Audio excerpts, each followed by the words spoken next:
Sir, we have orders number 204, 210, and resolve number 8, 2024. Thank you. Seeking approval of the minutes for the May 9th, 2024 regular town council meeting and public hearing, August 8th, 2024 regular council meeting, and August 13th, 2024 special executive session. So moved. Second. Motion made by Councilor Demay, seconded by Councilor Higgins. Any council discussion? Down the public? Back to the council, all those in favor? It's unanimous, 6-0. All right, let's move right into our special presentations. We have 4 of them this evening. The first one being from Millinocket Police Department. This is a quarterly update, and Brad Fitzgerald, certainly I will go ahead.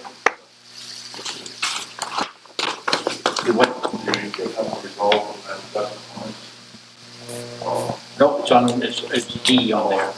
Yeah. Okay. Officer Fitzgerald, when you're ready. Working.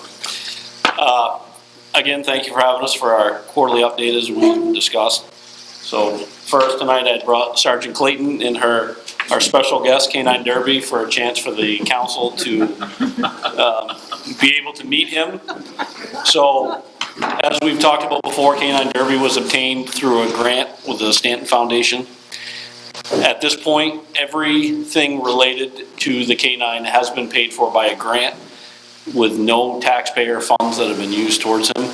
And I would say, and Sergeant Clayton will agree, that already he has been a huge asset to our department into this region. So he just finished, was it June, narcotics? Yes. So in June, he graduated narcotics detection school.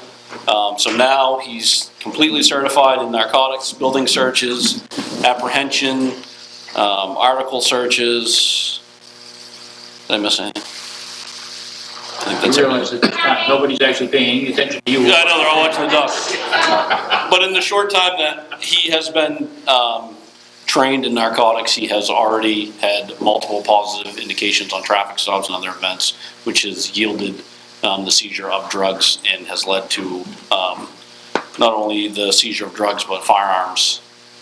So it has been a great asset. We got 2 firearms from felons. So those are the people that we want to get firearms from, people who aren't supposed to have them. As well as from our side, what you guys don't get to see a lot is the people that we deal with that are using and trafficking drugs. We've had a lot of talk around the town that people are trying to stay outside of Millinocket now. So that is like something that is good for us. Yeah, we want to get the drugs off the streets, but if we can prevent the drugs from even coming into our community and being trafficked in our community, that's great too. So he's definitely been a big asset so far. So yeah.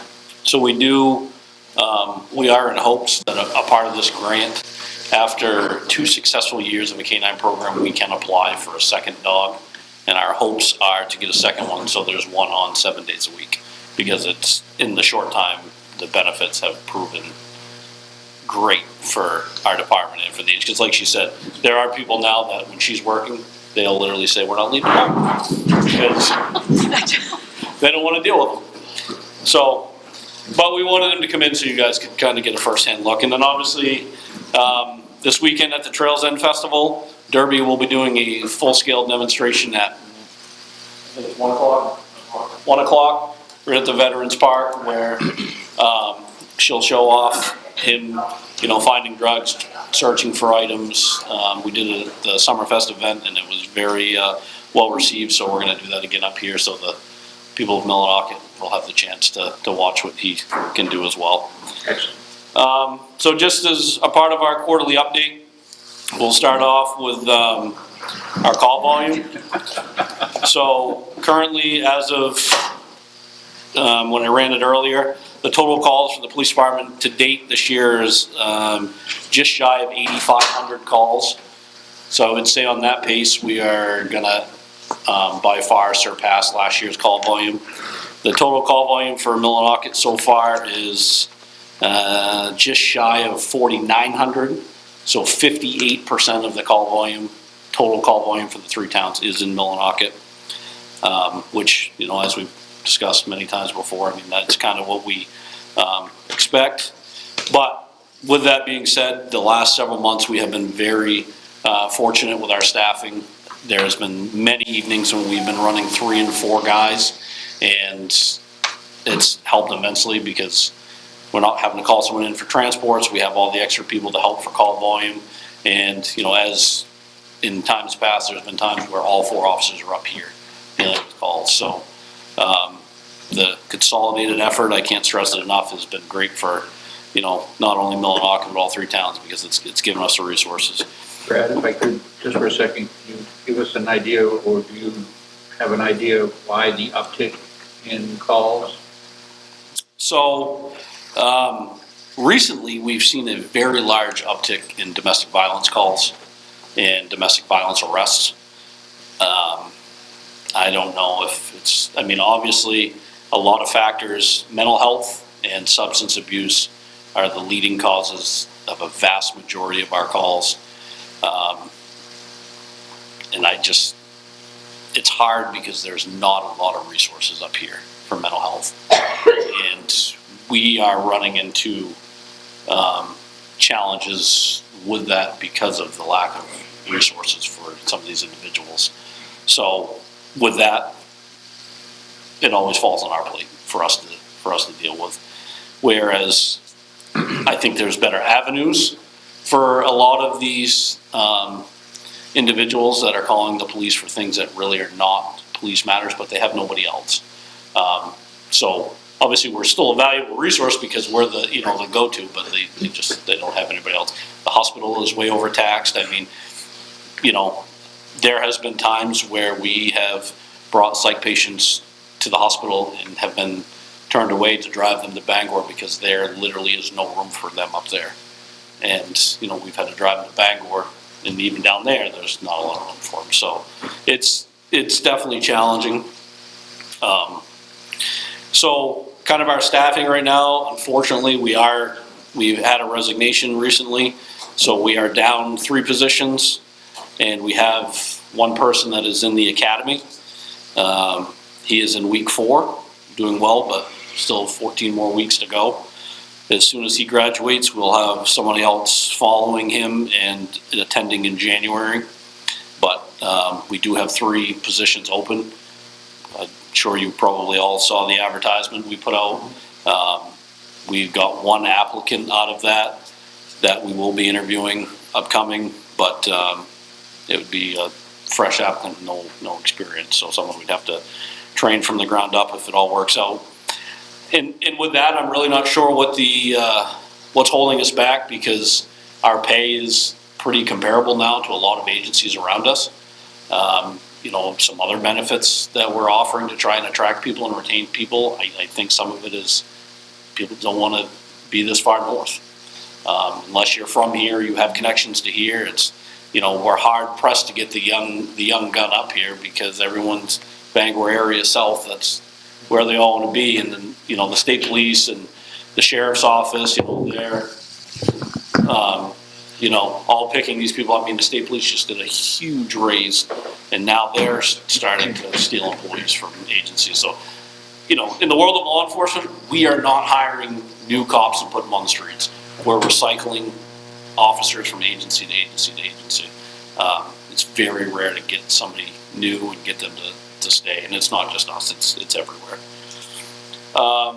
So obviously we started talking about the Trails End Festival.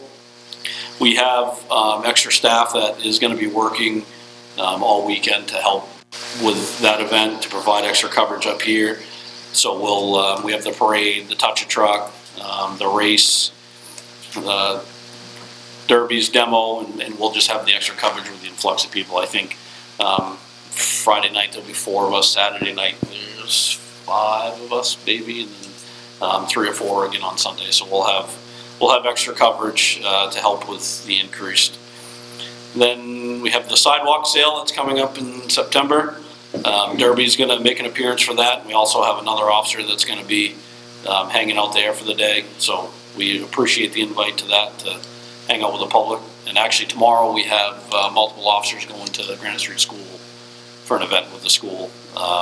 and Derby's gonna make an appearance with the kids as well, because everybody doesn't like us, they all like, Yeah. everybody wants to see the dog.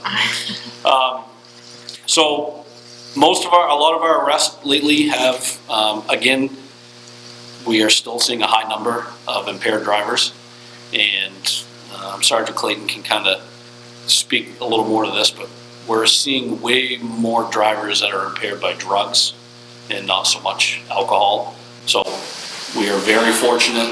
Sergeant Clayton is a DRE, which is a drug recognition expert, which for a drug-related arrest, they have to have an exam by a DRE as a part of to be able to prosecute the case. So we have her on staff, and she's done many of them. And then, again, continuing with drug arrests, not only just possession, but trafficking cases, seizure of firearms, and like I said earlier, the domestic violence incidents and the arrests are higher than I've seen in a long time. We did just receive delivery of 2 new police cruisers, and we were very fortunate because we thought we were going to have to switch to SUVs because we've always bought the Dodge Chargers. Last year, Dodge stopped. My apologies. Okay. Last year, Dodge stopped production of the Dodge Chargers. So when we started looking for 2 new vehicles that needed to be replaced, 2 of them were ones that we obtained when the Millinock contract started many years ago. So we've been fortunate. I mean, I think one of them is like 10 years old now. So it's definitely gotten a full life out of it. So looking at the SUVs, we were talking probably $15,000 more per car than what we used to buy. Thornton Brothers in Lincoln was able to... Recording stopped. Recording in progress. Was able to find 2 Dodge Chargers, like in Connecticut, that had not been purchased or spoken for. So we were able to order those, and that saved us almost $30,000 for the cost of essentially almost one other car. So we've got those, we're just waiting to have them to be all set up. We did actually get a new car a new used car for Derby. Grant was paying for all the equipment for his cage. So when we got him, we got a used cage from a police department that had got rid of it. It got us by until, to get the program started. But now he's got a new fancy advanced cage that took 6 months after we ordered it to even get here. So that's been outfitted in a new car. So now the vehicle is outfitted, so she has a button that she wears that she can hit it and it will open the door and the dog will come find her. It's all heat controlled, and it's got, so if something ever happens and the car gets too warm, it will set off alarms and sirens, everything, so they know that the stress. We are sending an officer to attend the training to become a DARE officer, because we're in hopes to revitalize that program. So I believe it's in November that Officer Edson will attend that training. We have the complaints about ATVs have kind of started to slow down. I'm sure that's because we're kind of through summer a little bit, but those are slowing down. Plus we've been, at least the newspaper's been pretty vocal about it, that, we're going to start cracking down on these, because some of them, as you guys know, you give them an inch, they take a mile, and it's created nothing but a lot of problems. We are in the process through Senator Collins' office for congressionally directed spending for a new public safety building. The request we made was for $5.5 million. We have received notice twice that going forward to the next step. And obviously, I don't think Congress is in session right now, so that's essentially what we're waiting for, is them to come back in session and decide what they're going to fund and what they're not going to fund. We have done some pre-work on it. In case it does get funded, we want to be ready to move as much as we can with it. So we're remaining hopeful that we will receive the funding. I spoke last time about our funding through Jared Golden's office for body-worn cameras. That, supposedly, the money will be released by the Department of Justice by the end of September, is what they're telling us. By the end of September, the Department of Justice is gonna release the funds. The funds then get sent to the state then disperses to the agencies that were awarded. So with that, what we had applied for was funding for body worn cameras, as well as for a TrueNarc drug testing device. We're not certain if we got the full request, but we do know that we did get approved for part of the request. Recording in progress. Hopefully, by the end of September, we'll be able to move on that. I also spoke last time about the grant that we got to update our radios. So that has been completed. Every portable radio, mobile radio, and all of our cruisers and the officers all have brand new radios. Our repeater is up and running in both for the police side and for the fire department side. We've already seen pretty good success with it, giving us more range to talk to the officers that are working up here. And then the last two things I have, so one of the first things that I just wanted to bring notice is social media. So we have seen lately, there has been so much misinformation that has been put on social media, not just specifically about the police department, but about events or perceived events that have happened in the community. And additionally, people are posting things on the scanner page and not calling the police. And there are things, today was a prime example, that an officer saw an incident on the scanner page that really should have been reported to the police. The officer then calls the person that posted it so they can get information so they can respond to that incident. I understand, like, social media has literally taken over the world, but I just want to caution people that whatever you read on there may not always be gospel. So the prime example was the incident with the gun found at the school, and that ran absolutely wild. We weren't even completely done with the investigation, and social media had passed so much judgment about the incident that was not factual. So obviously we released information. So as you guys know, I mean, we will release information on social media when it's appropriate, but it might not be, in the instance. And, just, the public just needs to be cautious with what they take as gospel off social media. And call us if you have questions, if something doesn't seem right, or, there's information going around that you have questions about, call us and someone will answer it and give, we can't always give all the information, but we can probably quell a lot of the, misinformation that is out there. In reporting things to the police, like I know a lot of people know our officers up here, and they know them on a personal level. But I mean, our chief gets calls 24 hours a day when he's not even working from people that were reporting everything under the sun that you can imagine. Some of our other officers off duty, people sending him Facebook messages to report active incidents that really need to be investigated. We have in Facebook, like we have a lot of people that will send us messages on Facebook. We don't monitor that 24/7. Like if you need to get a hold of us, call. All the numbers are answered 24/7. Please call us. So the last thing that I want to discuss tonight, and this is kind of one of the most important matters. So I had,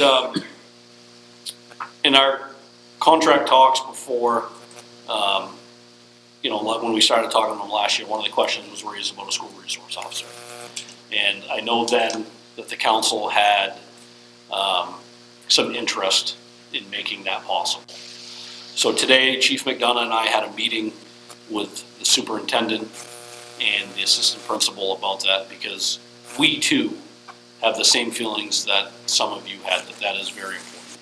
And I say that because of the incidents that we've dealt with in the schools over the last couple of years, and the volume of calls that we deal with on a daily basis with school-age children, that we think that there would be a great benefit to having a resource officer in the school. Not only for the school safety aspect, but to have an officer there with them every day to build that relationship. And hopefully, if they can build that relationship in the school, when they get out of school at 2:30 or whenever, that relationship they've already built will continue and change some behaviors. So we discussed it with the school today. The school was open to the idea in moving forward. Obviously, they wanted us to discuss it with you guys tonight to see if there was the support there from the council. Our preliminary thoughts is we don't want to wait on this. We want to start the ball rolling. So where we have 3 vacancies, we have the money in the budget now, especially with the Millinocket contract, that we could, if we can find an officer for that SRO position, that we could fund it out of our normal contract budget. There would be no change because we're all in the middle of budgets. And then next year or the year after, we can figure out between us, the council, the school, how we want to, if it's successful, how we want to fund it. So we have spoken with some other agencies that do have SROs. There's a couple different ways that it can be done. So we work with the school, obviously, to kind of figure out the best avenue that we want to do it. But the employee or the officer would be an employee of the police department, not of the school. Would be an employee of the police department that we would then draft an MOU between us and the school of how the position would work. And so obviously our hope, we really would like to get it up and running either later this fall or after winter break. I know that's like we're moving, but we strongly feel that it is that important to the schools and to the community that we start to make that move. And plus, as we've already seen what started to go on across the country in the first couple weeks of school being started, I don't think it's a bad idea to put that extra officer in the school, and they would be there, Monday through Friday with the kids, would be the plan, and then we'd just figure out what would go on with them over the summer, and, breaks and things like that. But, so I'm open to whatever. Shall we? If you guys have any, I guess first, on anything else that I mentioned, was there any questions or any clarification? Before you do, let's do the last thing first. How is the feeling of the council, without this being, an actual vote of an order or anything else, just an idea of, do you support the idea of a school resource officer? I'll go right around the horn. Councilor Pelletier.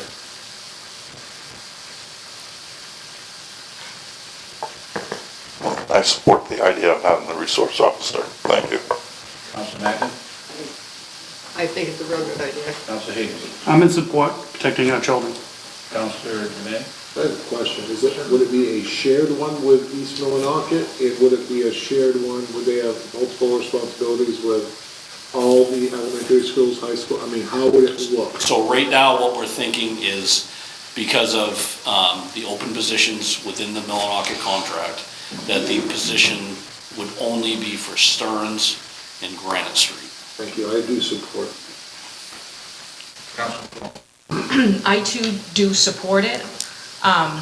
Although I did have a conversation with Dr. Lane about that, and she obviously is supportive of it too, but her suggestion is more if we do this as a trial basis, maybe to see how it's going to work. Yeah. There's a question of, you have the money in your budget now, but what's gonna happen down the road? How's this gonna be funded down the road? So there are some questions that need to be answered. So I'm definitely in support of it, but I just wanna express that there are still some questions that need to be answered. Right, and was kind of our thinking with it, is where we know that we have the money right now in our budget. So we could fund it, we could get it off the road, trial it, make sure that it's worthwhile.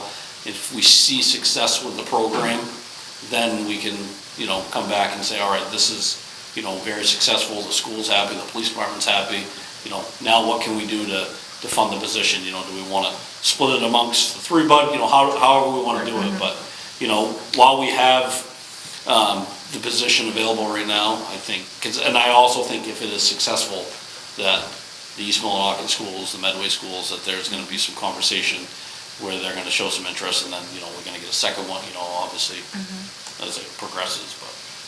Certainly, Councilor Demay, ask the question that I was going to ask, and where it's going to be, the officer to start the program will be shared between Stearns and Granite Street. I'm all in favor of it. Councilor I Domingue. just have something to say about this one topic. We talked about success of this program on a trial basis. I think every day that something that's not negative happens is success, because it takes one day for one bad thing to happen for it not to be successful. And I'd rather be proactive on it than not act at all. So that's how I would define And- success. And I think the other thing is, when a lot of people hear school resource officer, there's gonna be a police officer in the school, they immediately go to the assumption that there's gonna be a uniform officer with a gun just hanging out. Well, our vision of this is more, the school resource officer, is more as like a teacher. They don't maybe go in uniform every day, but have a polo. I mean, obviously they're gonna be armed, but, they do classes with the children, they interact with them, they do events with them, they become, part of the whole learning environment and not just a police officer inside the school to enforce law. And that's our vision. I know other places do it differently, but that's our envision of the program, is to, make them a part of the whole learning experience plus the safety feature as well. Well, I think the council is foursquare in support, so. Perfect. Well, we are gonna meet with the school again, and we're gonna try and do it before their next school board meeting, so we can give them some more information, so they can go to the school board, so we can start the ball rolling. But we obviously wanted to make sure that the support was there from the council as well before we, proceeded. I mean, yes, I don't wanna say we're giving up a patrol position for the school, but I don't see a flood of 3 applicants to take those patrol positions right now. But, even if that were the case, if we had 3 solid applicants in the school thing, well, and then we can come back and we can, figure out how we're gonna, if it's working, how we could fund it. But, I think even if we fill 2 of the patrol positions, it still puts us in a really good spot schedule-wise, that having that SRO would not, truly hurt us, because we have officers that, like to work some overtime. So that's all I have, unless you guys have any questions on anything. Any questions or comments for Officer Carroll? Councilor Domingue. Thank you. I just want to say thank you for everything that you guys do daily. Everything that you reported on, I really do appreciate. The quarterly reports that you guys continuously do. And I'm glad that this has been a fruitful conversation between everybody involved. You gotta speak into a microphone, Councilor Domingue. If you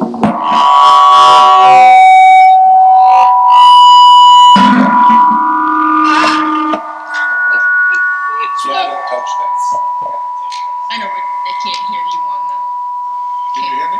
Did you do that? I'm not. That's all I have. Thank you very much for everything that you guys do. Go home, be safe with your families at night.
Involved, as well as obviously myself and Penobscot EMA, and we actually took some things that we used for the eclipse that we're gonna bring for the marathon, so we're gonna actually, be bringing up the traffic cams this year, some more message boards.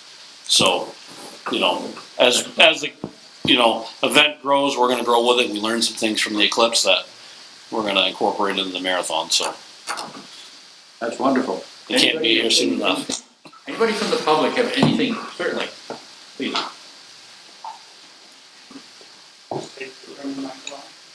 I think so. It might be on already. Bruce Levitt, 72 Scotland, Milwaukee, Maine. My question, more or less. Here we go, it's on now. Bruce Levitt, 72 Scotland, Milwaukee, Maine. Communication, I notice PRCC and the 911, I generally use totally for emergency, but they've gone to a new system of, you know, especially cell phones of Yep. logging information. And it took me from McDonald's to my house on Aroostook Avenue to write all the information in, and then I got a dead link from PRCC. And so I had to call them back and go through the process. It was a lot easier, for me at least, or other people, when you call them, and I know dispatch can be pretty busy, but sometimes in a non-emergency call, it's kind of urgent. And when you've got to go through sometimes 10 or 12 minutes to get to Penobscot, then Penobscot relay the information to the police officers. You know, there can be, and I'm not sure whether to email Penobscot or the chief, or because it hinders some of the things, because a lot of people use 911 unnecessarily. You well know that, but and that should be, you know, for dire emergencies and that stuff. But there is a problem in that communication link. Thank you. So I can speak to that, we'll answer some of your questions. So, yes, the Regional 911 Center has moved to push non-emergent, non-time sensitive complaints towards online reporting. However, if you call the dispatch number, and again, if people listen through all of the prompts, if it's a time sensitive or an urgent matter, you can get right through to a dispatcher. What they're trying to pull out of there is 3 days ago, my mailbox got egged, and have people report that online. But the time sensitive things that are going on right now, if you listen through all the voice prompts that they have when you call the number, there's an option and you can get right through to a dispatcher. So the online portion is strictly for those non-emergency, non-time sensitive matters. And then obviously, you know, if it is time sensitive, even if it's not a true life or death emergency, but it's a time sensitive matter where, you know, the police need to be notified, 911 is still an option. It's not, you know, completely life or death, but it could be an emergency and it's time sensitive, and you can still call 911. Anyone else from the public? Matt Bragdon, 92 Lincoln Street. You mentioned mental health, so this is not so much a question for you unless you know the answer. But the hospital received some money to redo their ER and was supposed to be making sort of what Bangor has, a diagnostic evaluation area at their hospital. Does anyone know the progress on that update, on when that's supposed to happen, when the ER is supposed to be rebuilt? You're supposed to be sitting right. I know.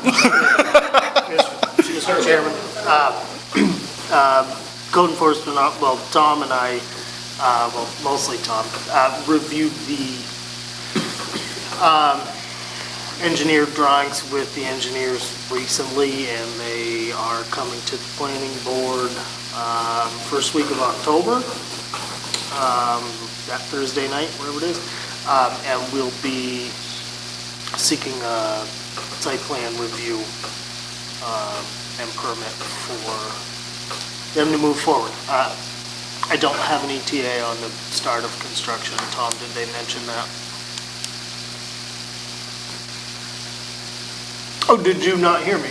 Tom, did you? Did you, I don't know.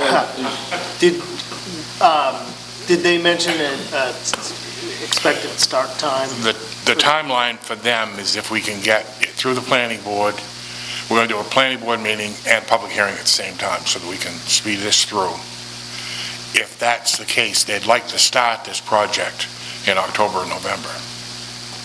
So that's their plan right now. Thank you. Fantastic. Anybody else? Seeing none? Brad, thank you so very much. Thank you.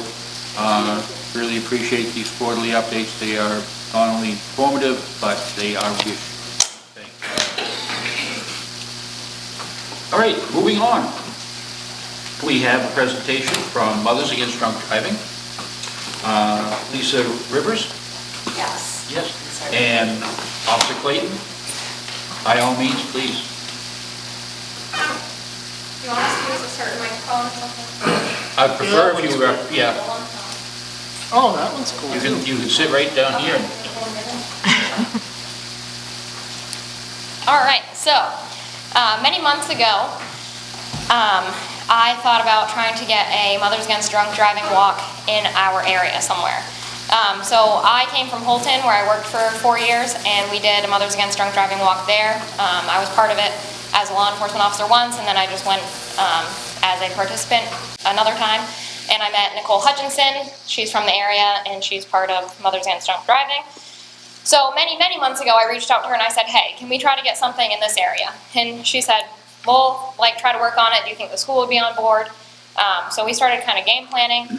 And then she reached out to me and she told me that Lisa got hired. And Lisa is the first victim service specialist in the state of Maine. So MAD's been around since 1980, but Maine has not had their own victim specialist the entire time. So this is a huge deal for Maine as a state, and there's Lisa as one person, so props to her for being as present, and she's always reaching out to me, even if I don't respond back because I'm working nights and sleeping during the day when she's awake. But so we've come together to plan this event in Millinocket.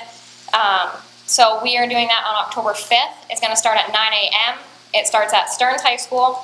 I have a route mapped out. I'm going to give to code enforcement, and we're going to work on making sure that the roads are safe. We're going to have extra officers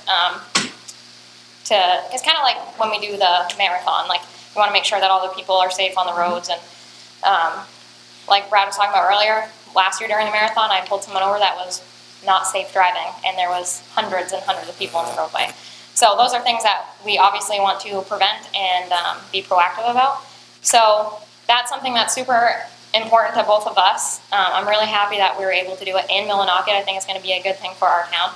With that being said, we've started to post, I'll see if Brad can post something from the PD because we're helping, but you as people in your town and in your community, if you could share the news about it. We have multiple news articles that are going to be coming out. We did a Zoom interview with the news the other day.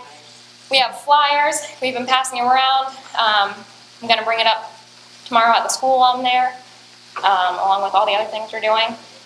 So part of the Mad Walk is you can participate and walk it. There is a fee, but with your fee you get a t-shirt, and all the money goes to Mothers Against Drunk Driving, and I'll let her explain that part of it. The what? Is there a distance? Is it 5 miles? Is it So it is a 3.2, it's like a 5K. Okay. You're not mandated to walk the entire thing. If you want to walk a little bit and then come back to the school, we're going to have donuts and coffee from Dunkin' Donuts. We're potentially going to have some stuff from Subway.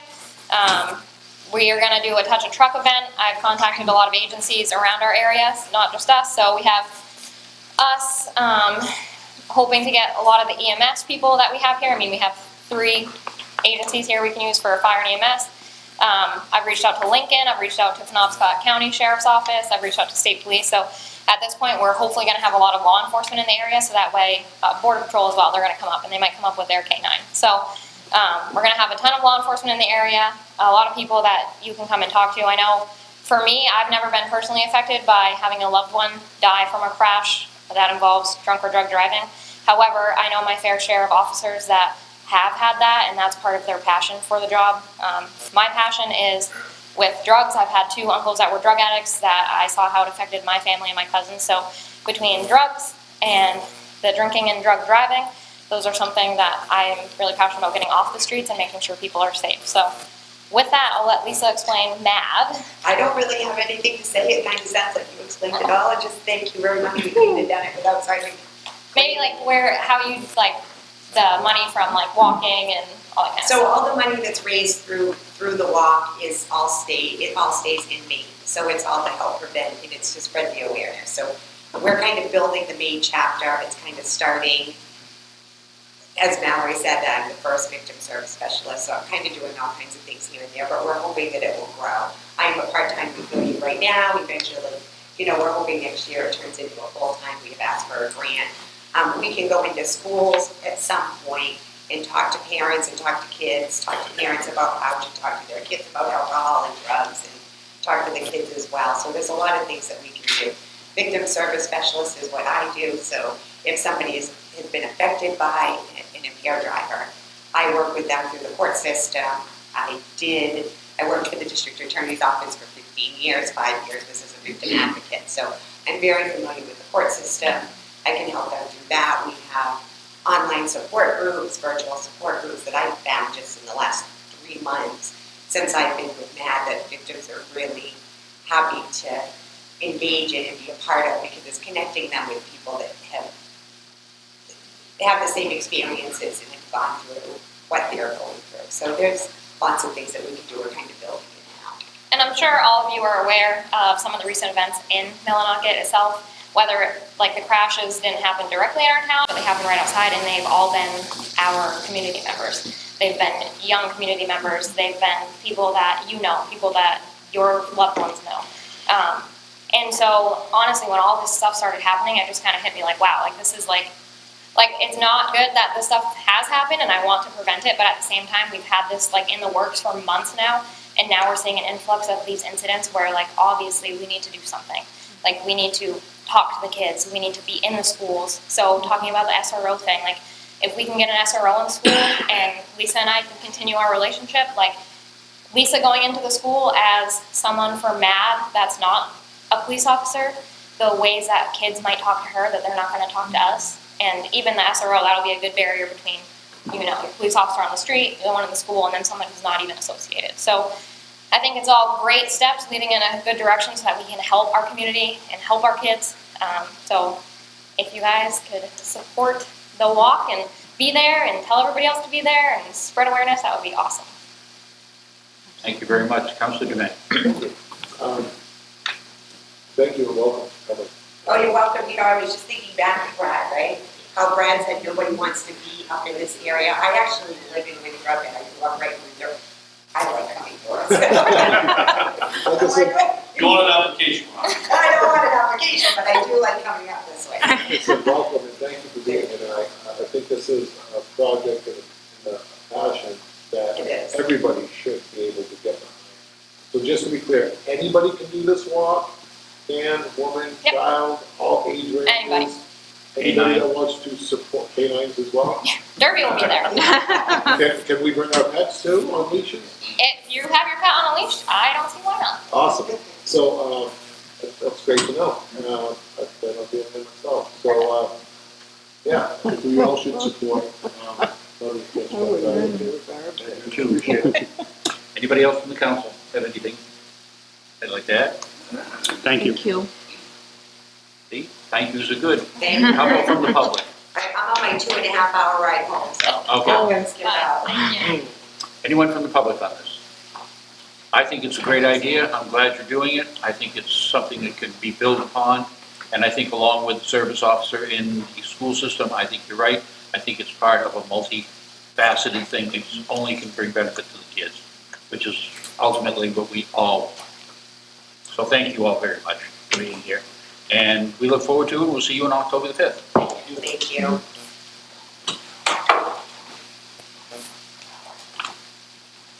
Moving right along now, it is time for our next presentation.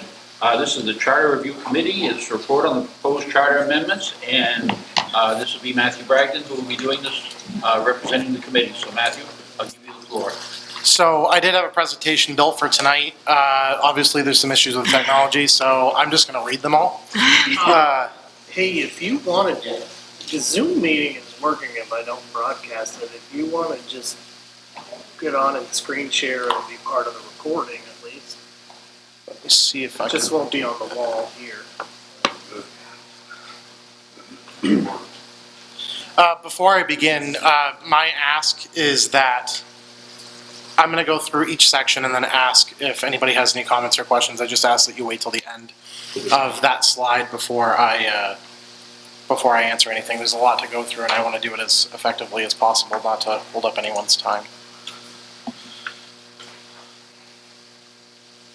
Just to be clear, did you, Certainly. did you say at the end of Each slide. So each slide is one major change. okay. And I'll go through each major change as one slide, and at the end of it, I'll ask if anybody has any questions or comments. And I'll answer as best I can with the permission I have from the committee.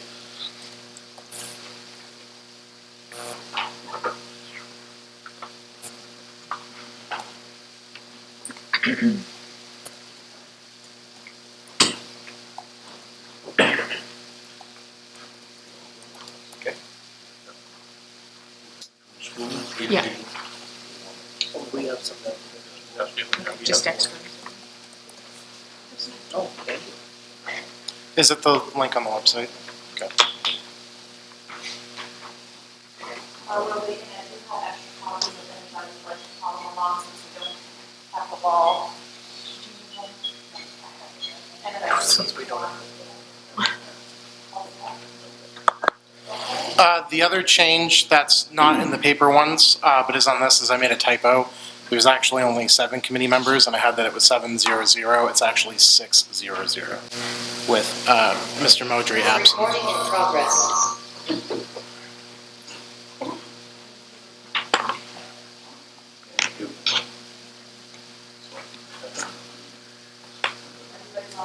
You gotta love technology. I know. I turned my phone right off. So to review, the committee members haven't changed since the last time we presented to you. So Louis is our chair, Richard Angotti is our vice chair. I am the scribe and the scribe. Sandra Sullivan, Gage Modry, and Wally Paul, and Robert Higgins are also members. So blue is what it was before I shared to you. Red was anything that we omitted, and blue was anything that we added. In the presentation, I only have blue in there simply because the minor change was Town of Millinocket and State of Maine's were the ones that were added. Gender neutral changes to include both male and female. We've decided to wait till a later time to complete this due to time constraint and cost. Same with the shall to will. We are not moving forward to that given advice from the state and from legal. So I'm going to be moving all that back to shall, which was a very, very minor change. Everything else remained the same from the last presentation that I gave you.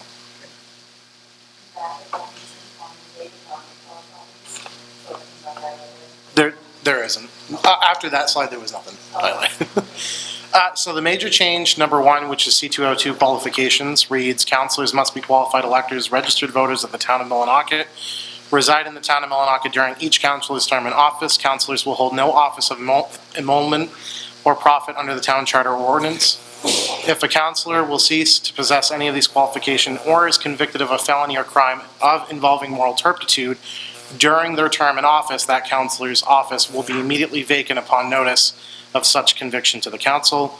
The explanation for this is the current section is not gender neutral and does not provide a councilor's seat to become vacant upon conviction of a felony, which isn't completely true. The old charter read that if you committed a crime of moral turpitude, you did omit your seat. This clearly defines that if you commit a felony during your term of office, you vacate your seat. The caveat with this is, as per Dean's advice, is that after they have gone through all of their amendments with the court, they've gone through and they are still found guilty then their seat it becomes vacant. This has nothing to do with what they do after they're a counselor or before they're a counselor. It's while they're in their 3 years in office. If you commit a felony while you are an acting counselor, you vacate your seat. There was a little bit of confusion about that today and yesterday. Some people approached me asking questions about that. It is strictly during your term as a counselor. If you commit a felony and you are found guilty after all your amendments with the court and you've expended them all, you will vacate your seat. The vote for that was 6-0-0 with Modry being absent. However, I spoke with him today and he is in favor of the order. It was motioned by me and seconded by Sullivan. Any questions or comments? Does public get comment too as well? Yes, or- if the public would like to, any comments on the person who's changed? Seeing none, go ahead.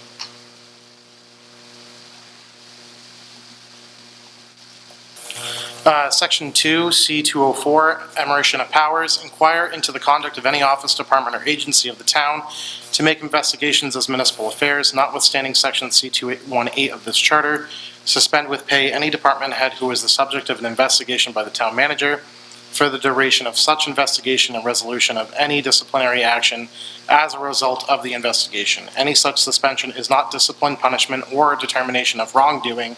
Any such actions are solely within the authority of the town manager. The explanation for this is the council needs authority to suspend a department head with pay, when a complaint has been made to the town manager about a department head and the council, as a result of this complaint or disruption of the department operations, has lost confidence in the ability of a department head to manage the department in the public interest pending resolution of this complaint. The vote for this was 6-0-0, Modry being absent again, but was in favor. Motion by me and seconded by Chair Pelletier. Mr. Manager, would you, considering this has anything, do you have anything to weigh in on this one?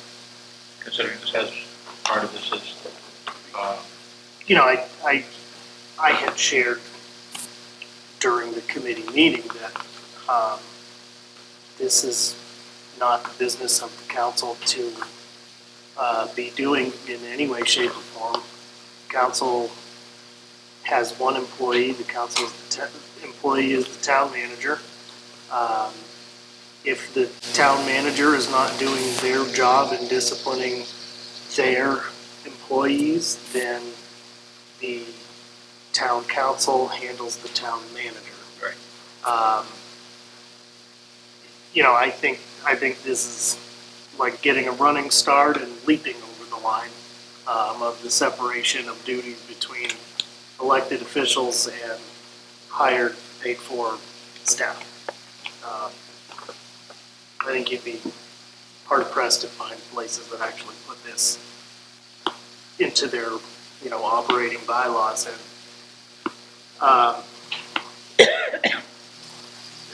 you know, I think the backstory on it, the birth of this thought is based on an extraordinary situation,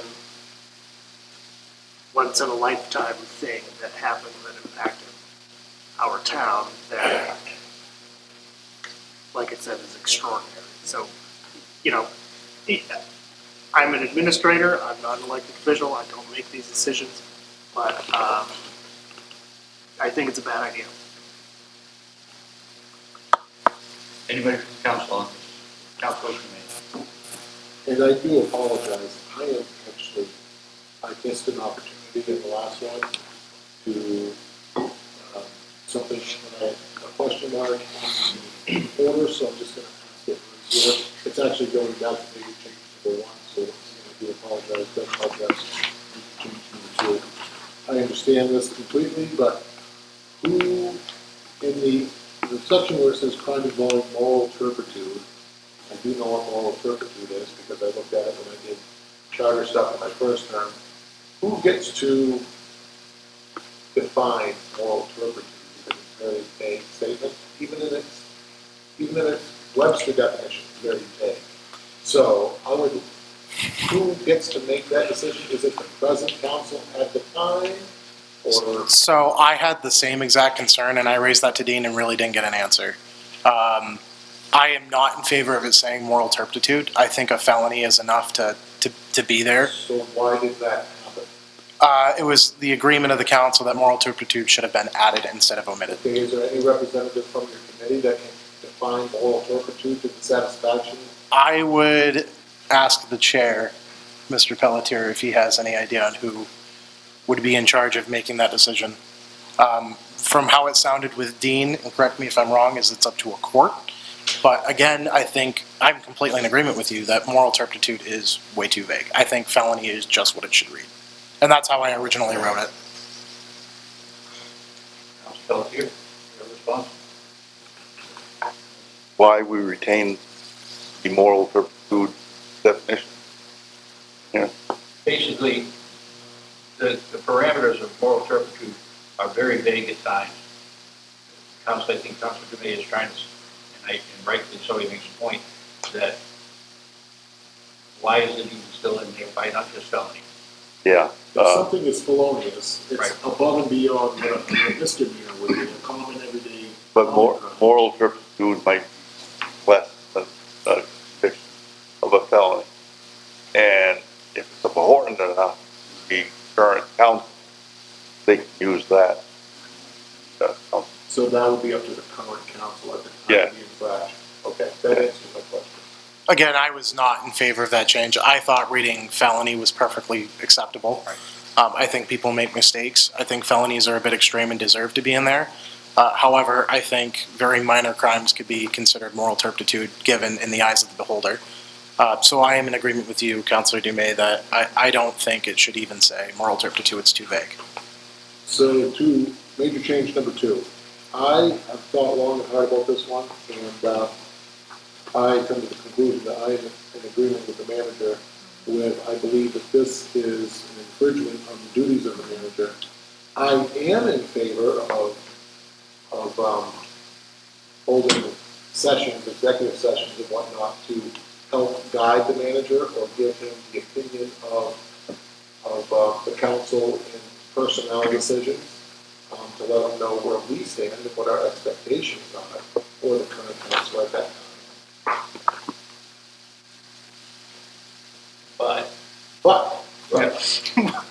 But ultimately, I'm the staff, an elected official, I have to stand up to.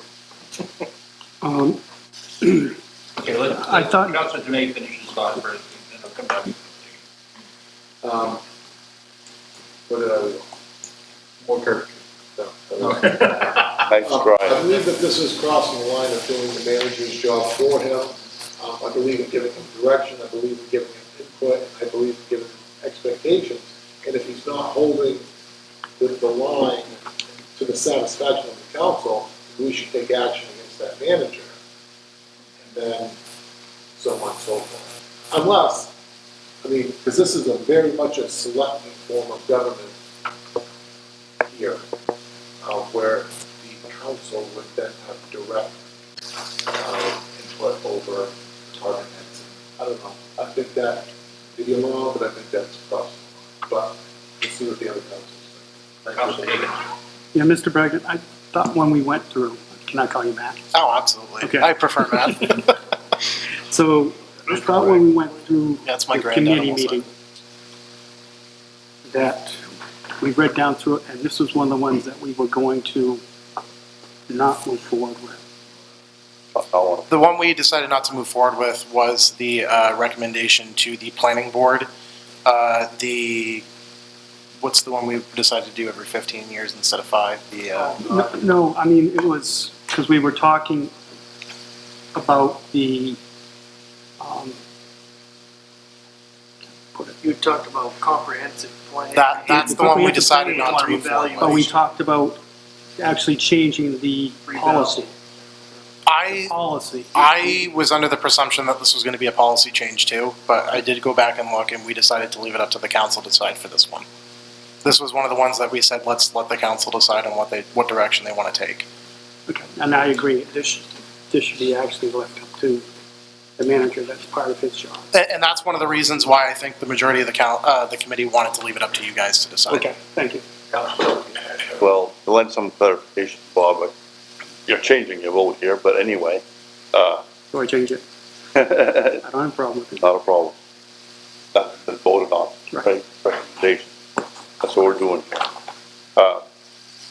here. What instigated this, of course, is our history. But, the old one lived it.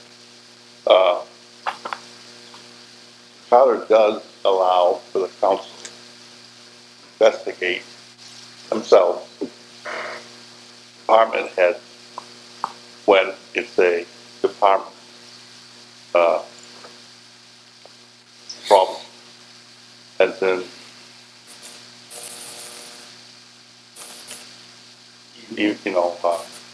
I don't want to bring up an example. We've had them in the past. And if it's deemed a department issue, council can step in and investigate themselves and make strong recommendations to the manager what to do about it. So, given that, this allowing the council to do it is not, it's not like the state saying anything of the guilt of what's going on. It's just allowing not what's happened in history to be repeated and have the person put on paid leave until the investigation is over. I will come back to it. I find all kinds of flaws in this. One, it supersedes the chain of command. The other thing is that the manager is the direct overseer of the department heads, where I can understand what we've gone through in the past. Believe me, I lived it. I think that ultimately, in that case, the fault fell on the manager, and council should have taken actions on the manager when the manager didn't take action on the department head. Saying that, I do not believe the council should have authority to suspend any department head with or without pay. That is up to the manager to do, and that is his responsibility, and I think that's where it should remain. So this is one I would not do, Councilor May. Yeah, I just want to say that I agree with you, Councilor Pelletier, up until the action of suspending. I agree with you in the investigative purposes, I agree with you in the communications with the manager and holding those expectations to him, but I just don't, I do believe the action of suspension should be left on him. If anything, the suspension should be of the manager if he does not act. Councilor Kelly. Well, there you said it. If the manager does not act. In our history, the manager did not have an investigation going on, nothing. And that really blew up the town. But anyway, I think Mr. Manager had something he wanted to say. Yes, Mr. Manager, I'm sorry. I would advise to stop talking about the past. I would also just, for clarification's sake, correct the language around this being me, the manager, and thinking big picture for this is a 50-year-old document. So what you're discussing could potentially impact generations of elected officials, and I'm not going to be here forever. So it's not necessarily how it impacts me personally or how I would handle it. It is the position on the people involved and, strategically zooming out and looking forward. I would hope that we're talking about position. Yes. Period. That's what my intention. There's been a lot of pointing at me saying, he's doing this. So that was a major point that I made several times, not necessarily with this change, because I was very, very neutral with this one. But some of the other major changes was, I made that exact point that this needs to be considered what happens 40 years from now, not necessarily what's happening right now. Tomorrow, yeah. Yep. All right, anybody else from the council on this? Out of the public? Yes.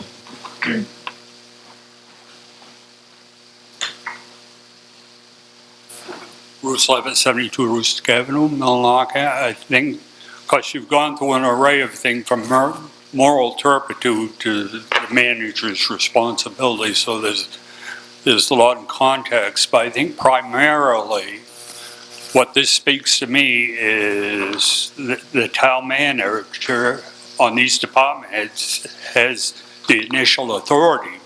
But there can come a point that maybe 1, 2, 3, or all of you disagree with his assessment of one of the department heads. And I think this puts it in the area that you can investigate it. And as the council as a whole decide that the town manager was a little lax in this area, not to say this town manager or the future town manager, but it gives you some more responsibility in regards to the department head. Not that you're overstepping your authority, because your next authoritative action would be to fire the town manager, then to resolve the issue. And as far as moral turpitude, that opens a litany of areas, but it basically means that whatever one of the councilors has done is overly bad or something like that doesn't rise to a felony area, that, you know, it may not necessarily be a crime, but it takes away the consciousness that you've done something that may not be illegal, but it shocks your consciousness of what he's done or what she's done. Thank you. Thank you. Anyone else? Yes. Hi, Sandy Sullivan, 104 Sunset Drive. When I was part of this, my reasoning was that the council hires the town manager, period. It is up to the town manager then to manage the town, being part of, or the department heads being part of that. If the town manager is not doing his job in any area, it's my assumption that the council would step in, not just this. And so that is why I voted for this, because whatever happens in the town, as far as I'm concerned, is, I shouldn't point at you, is the concern of the town manager. And the town manager has got to be the first one to manage it. Thank you. Thank you. I think that this whole thing is confusing. I think we all agree that there's a chain of command when it comes to how the charter is set up. The town council has, as the manager has stated, one employee, and that is the town manager. The town manager then has the authority to hire, fire, discipline the department heads under which work for him and investigate. It is not the council's authority, nor should it ever be the council's authority, to suspend a department head, whether it was with pay or without pay, unless it is the manager doing it. The council should not be doing this. If there is a problem that the town manager is not doing his job in overseeing the department head, then it is the manager that should be either suspended or whatever by the council. the council should not have and never should have any authority to suspend a department head lest it be the manager doing it. Mr. Chairman, it's not my confusion. My confusion is the members that voted unanimously to pass this are speaking against it. Right. Right. That's my confusion. Again, like I reiterated at the beginning, we decided as a committee to move this forward for you guys to decide. There were some people that had qualms with it, including myself. I think there's positives to it and negatives. It's about balancing which one you think is worth more. But we decided as a committee to send it to you regardless of how we felt, to see how you guys felt, to move it forward. That's where our vote came in. Okay, yep. Anybody else? Get Okay. it. No, you- We beat the dead horse on this one now. I think everybody's got the idea. Let's move on. Major change number 3, C205 compensation. The town council will set the compensation of its members from time to time through the annual budget process, with changes in compensation effective on July 1st following final adoption of the annual budget for each fiscal year. The council, by order, will fix the salaries of employees which it appoints or for which it determines the manner of appointment, including the town manager for their services. The town council will also determine the salaries of employees appointed by the town manager. Explanation: the current procedure for the town council is to determine its compensation is cumbersome and not part of the budget process, and the language is not gender neutral. Vote 600, Modry being absent. Motion by Bragdon, seconded by Angotti. To clarify, I know there was some heartburn around this particular discussion in the last year or so. This does not say you have to increase your guys' wages in July. This is just saying that when budget time comes around, if you decide you do want to change it 10 years down the road, instead of having to do all the avenues we took last time, it can simply be done through the public hearings like any other section of the budget would be done. So this basically streamlines the process of being able to increase it in the future. Now, the public will still have a say on how they feel about each one of us being paid or you being paid. And ultimately, you can decide to leave it the same in July, you can decide to decrease it, increase it, it doesn't matter. This just makes it easier on you to streamline it to the public and get it out faster so it's ready for budget time. Any council comment? Actually in favor of this. Okay. Anything else, anybody? Mr. Manager, you click on? I clicked on. Just for clarification purposes, the wording appointed translates to I appoint the licensed plumbing inspector. I appoint the electrical inspector. It's not related to employees that I hire. Right. For example, the town clerk, code enforcement officer, that sort of thing. Just so there's not a confused understanding of, and I was saying I as the position there, but as to how much authority the town council has within the pay scale of the actual employees that are hired versus appointed. I'm sure there could be some confusion on the streets around those terms, especially given our last budget season. Okay, thank you. Seeing nothing from the council, down to public. Seeing nothing from public, let's move on. Major change number 4, C301 qualifications. The town manager will be chosen by the town council on the basis of the individual's character, executive, and administrative ability with reference of actual and related experience in and/or knowledge of accepted practice in respect to the duties of the office as set forth herein. At the time of the appointment, the individual need not be a resident of the town of Millinocket, but will be required to establish a residence within 100 nautical miles of the town of Millinocket or within a safe commuting distance within 6 months of appointment to the position or town manager. Explanation: the current section does not require the town manager to live within a specified distance of the town of Millinocket and is not gender neutral. Vote 600, Modry being absent, motioned by me and seconded by Paul. I will point out that there is a typo in this. I did go back and look at the minutes and conferred with a couple of committee members. It does not need to say within 100 nautical miles of the town of Millinocket. It's supposed to just say within a safe commuting distance. So my recommendation is that if you decide to pass this when it comes up, that it be amended to say within a safe commuting distance and not within 100 nautical miles. We decided that it'd be left best open to the council to decide at the time of appointment of a manager, whether 100 nautical miles, whether they live in Brewer, Presque Isle, or anywhere in the area, be that may, the council can determine at that time if it is or is not a safe commuting distance.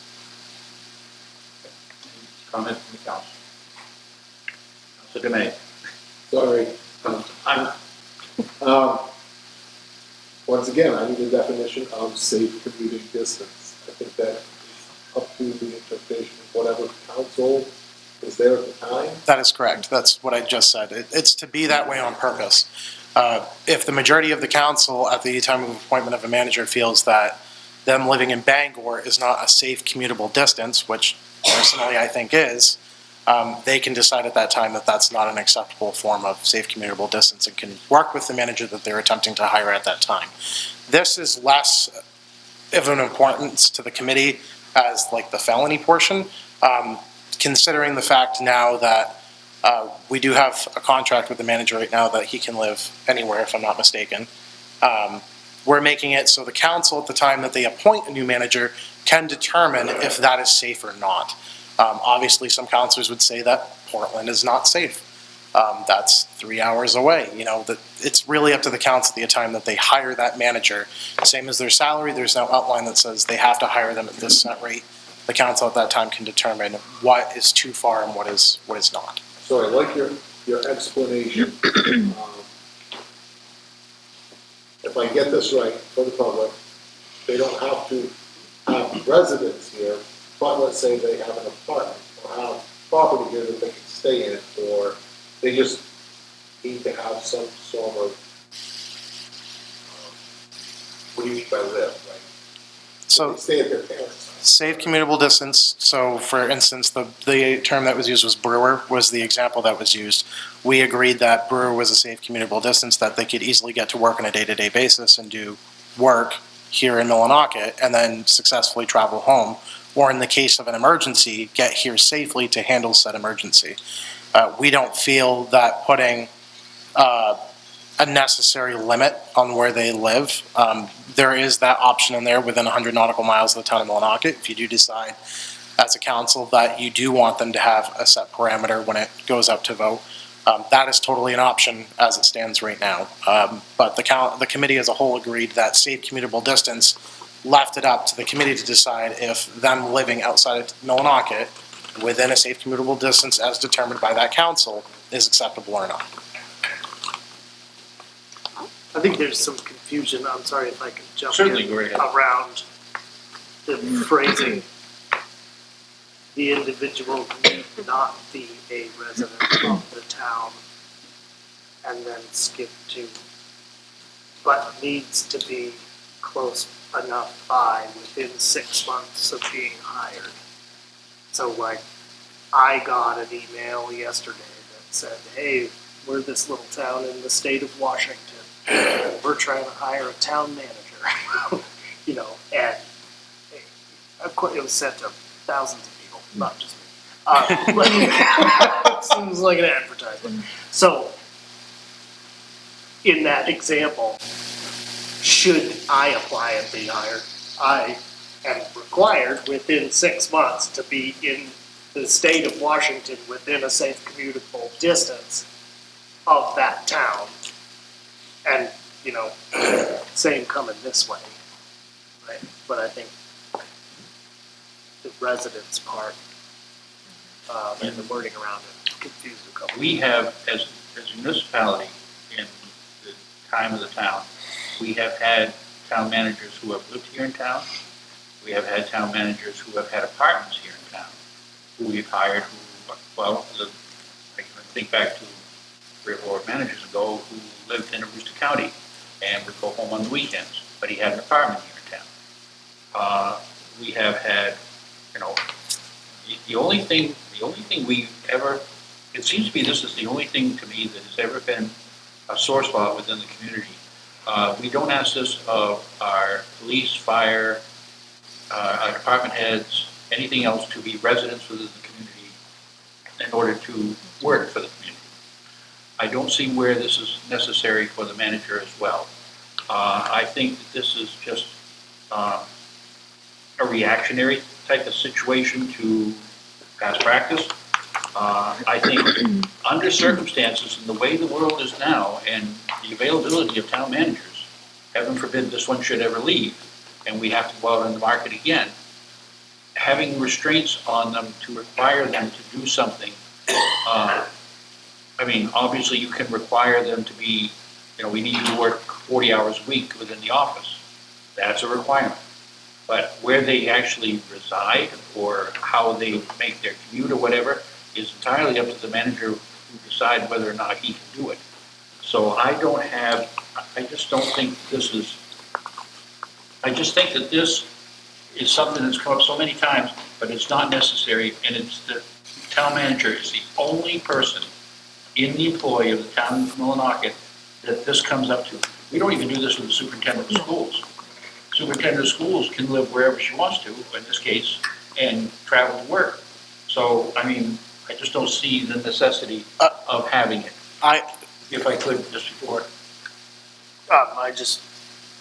We do have restrictions on some department heads, and I believe the fire chief is the only one that is designated needs to live in the town of Millinocket.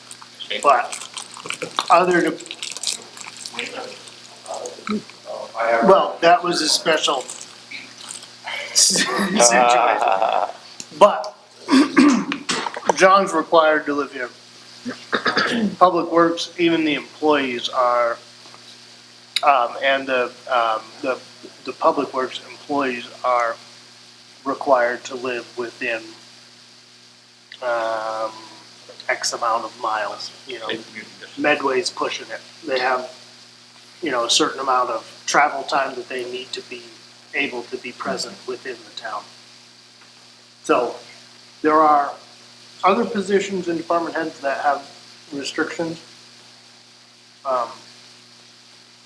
Just want to get that out. This was a preference of mine for the manager to live within the town. Well, but it was a personal preference of mine. But this is one of those things that it wasn't a goal that I wanted to die on. And one of the small things that I was willing to concede, being the sign of the times, the changing of technologies and all the things that go with that. So kind of it is what it is. I think in this day and age, if you limit you're just limiting yourself to future generations that are way more mobile than generations of mine and prior to me. That just old ways, old habits, and I agree. So. If I may, I disagree with your statement that it's not necessary. I think it's completely necessary, simply for the fact that you both mentioned. This doesn't necessarily benefit the council. In some retrospects it does, but it benefits the applicant for that position, which, as Mr. Manager stated, will open it up to more people being able to apply. And when I reference that, I am actively applying for town manager's positions because that's my degree will be in public administration. And I can tell you right now there's 20 jobs available in the state of Maine, and some of them have been open for a year or two because they cannot find applicants. One of them I've looked at and is restricting them to live in that particular area. I'm not willing to move. So I will tell you that this does benefit the council in the future, that if they can't find an applicant to live in the area, this outlines that within a safe commuting distance as determined by that council, makes it easier for them to find an applicant. A lot of town managers do not want to live in the town they manage simply because, to put it bluntly, there's too much drama. And they get bothered every time they go to Hannaford, they go to Walmart, they see people out in public, and they're getting bombarded, and they can't even live their life. So my personal recommendation, and the recommendation from the committee, is that this do move forward. That way it gives the councils in the future the ability to see the charter and say, this has to be it, within a safe commuting distance. It makes it so the applicant has to live within a certain parameter to make citizens happy that do want them to live around here. That way they see them. But at the same time, they can live outside the area if they so choose. Fun fact, Mr. Chairman, there are town managers currently that are citizens in Millinocket that manage other communities. So, there are. Oh, no, it's absolutely true. I love the point. Great guy. Okay. You know, I remember one of the points from that discussion in their committee's meeting where, you know, to require them to live within a commutable distance, disallowed the council to hire someone to work fully remote. To be hired and live in Florida would be an example. Yeah. Again, common sense says that will never happen. But that was a strong point in the selling of safe commutable distance, meaning you have to be able to be here. All right. Anything else? Going down to the public? Yes?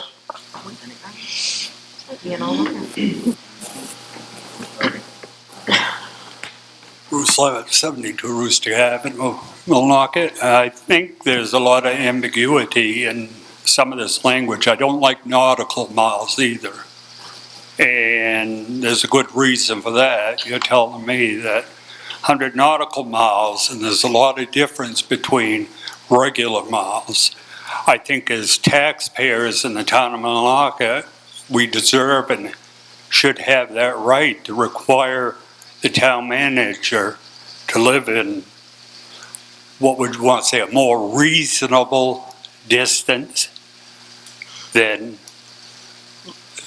for me, Lincoln, Bangor, Holton.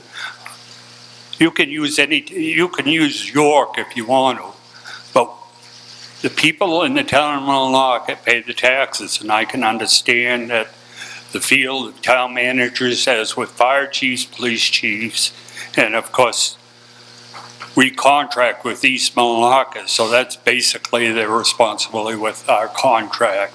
And I know, having worked from Public Works, that you don't want your snow plow drivers to live 20 or 30 miles. And I know there's a requirement for Public Works employees with fire departments.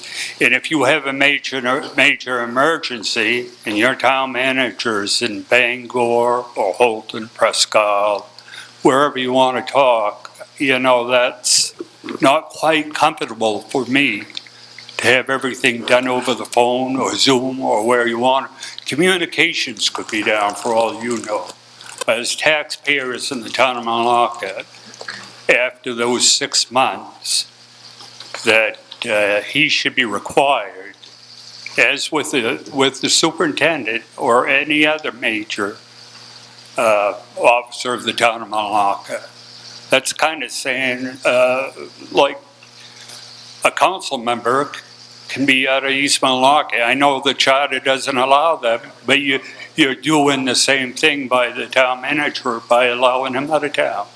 If I may, I think it's actually state law for any elected official, including in a municipality, to live. It's not necessarily in the charter, that's actually state law.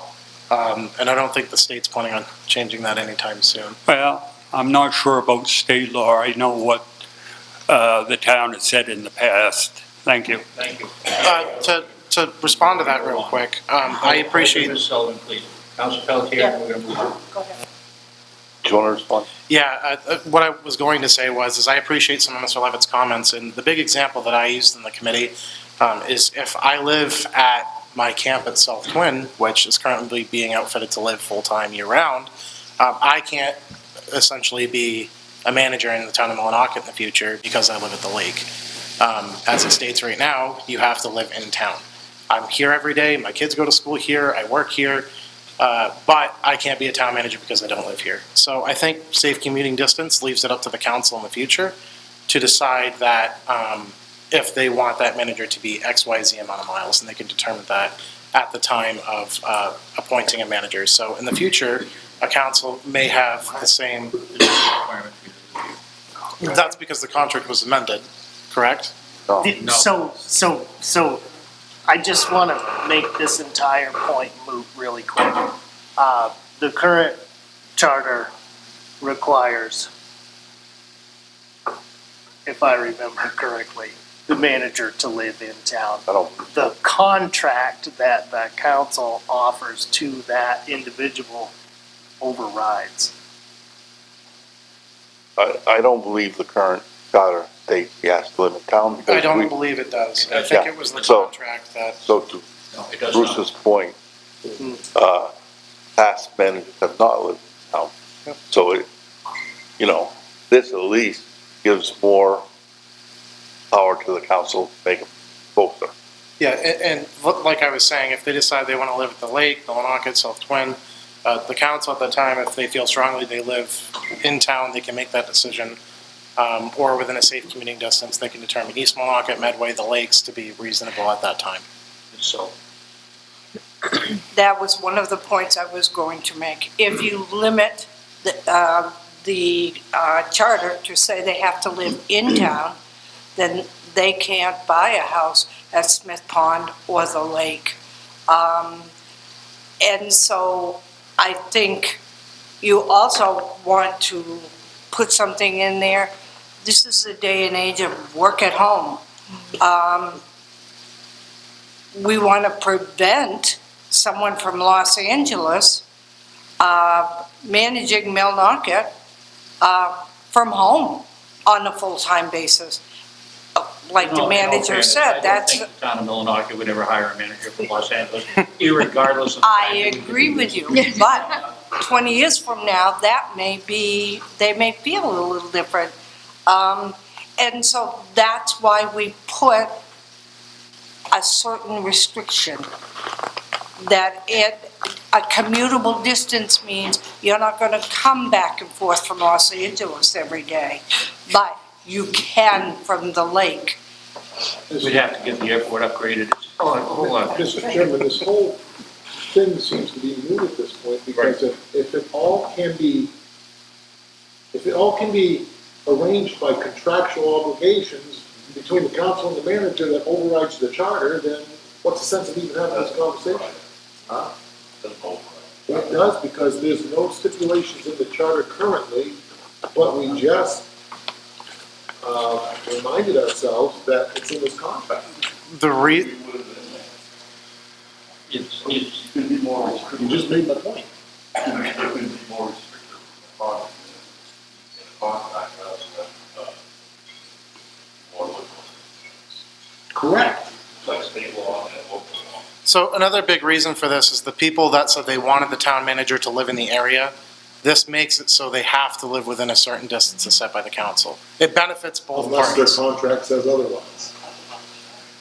I think this is a reference to Dean for that particular question, because I don't know the validity to a contract overriding the charter's bylaws. But again, this was to benefit both the people that said they wanted the manager to live in town and the people that said they're fine without it. It's a common ground. I think Dean should be asked whether or not a contract overrides the bylaws in Millinocket. I don't know necessarily the truth to that. Okay, as chairman, I'm going to throw one more time, Louis, to you, and then. Just to Jesse's question, why would the contract differ than what the council wants? And a safe commutable distance is. He's not saying different from what the council wants, he's saying different from the charter. If the charter says you have to be within a certain thing, but the contract then overrides it, which then becomes the. Well, I don't believe it could, it should. Again, I think that's a question for Dean. I don't know what. Ooh, good one.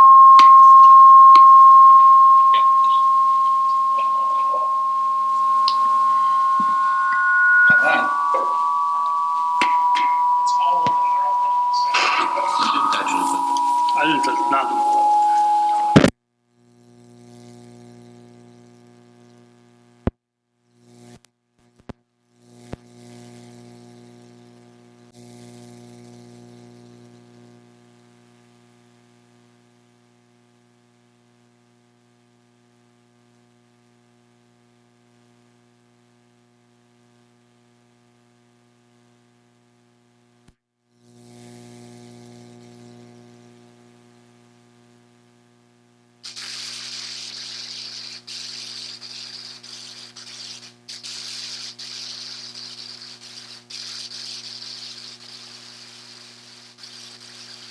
provided to the town council and the public prior to each school board budget workshop, and the current proposed draft budget will be sent out along with public notice of each budget workshop.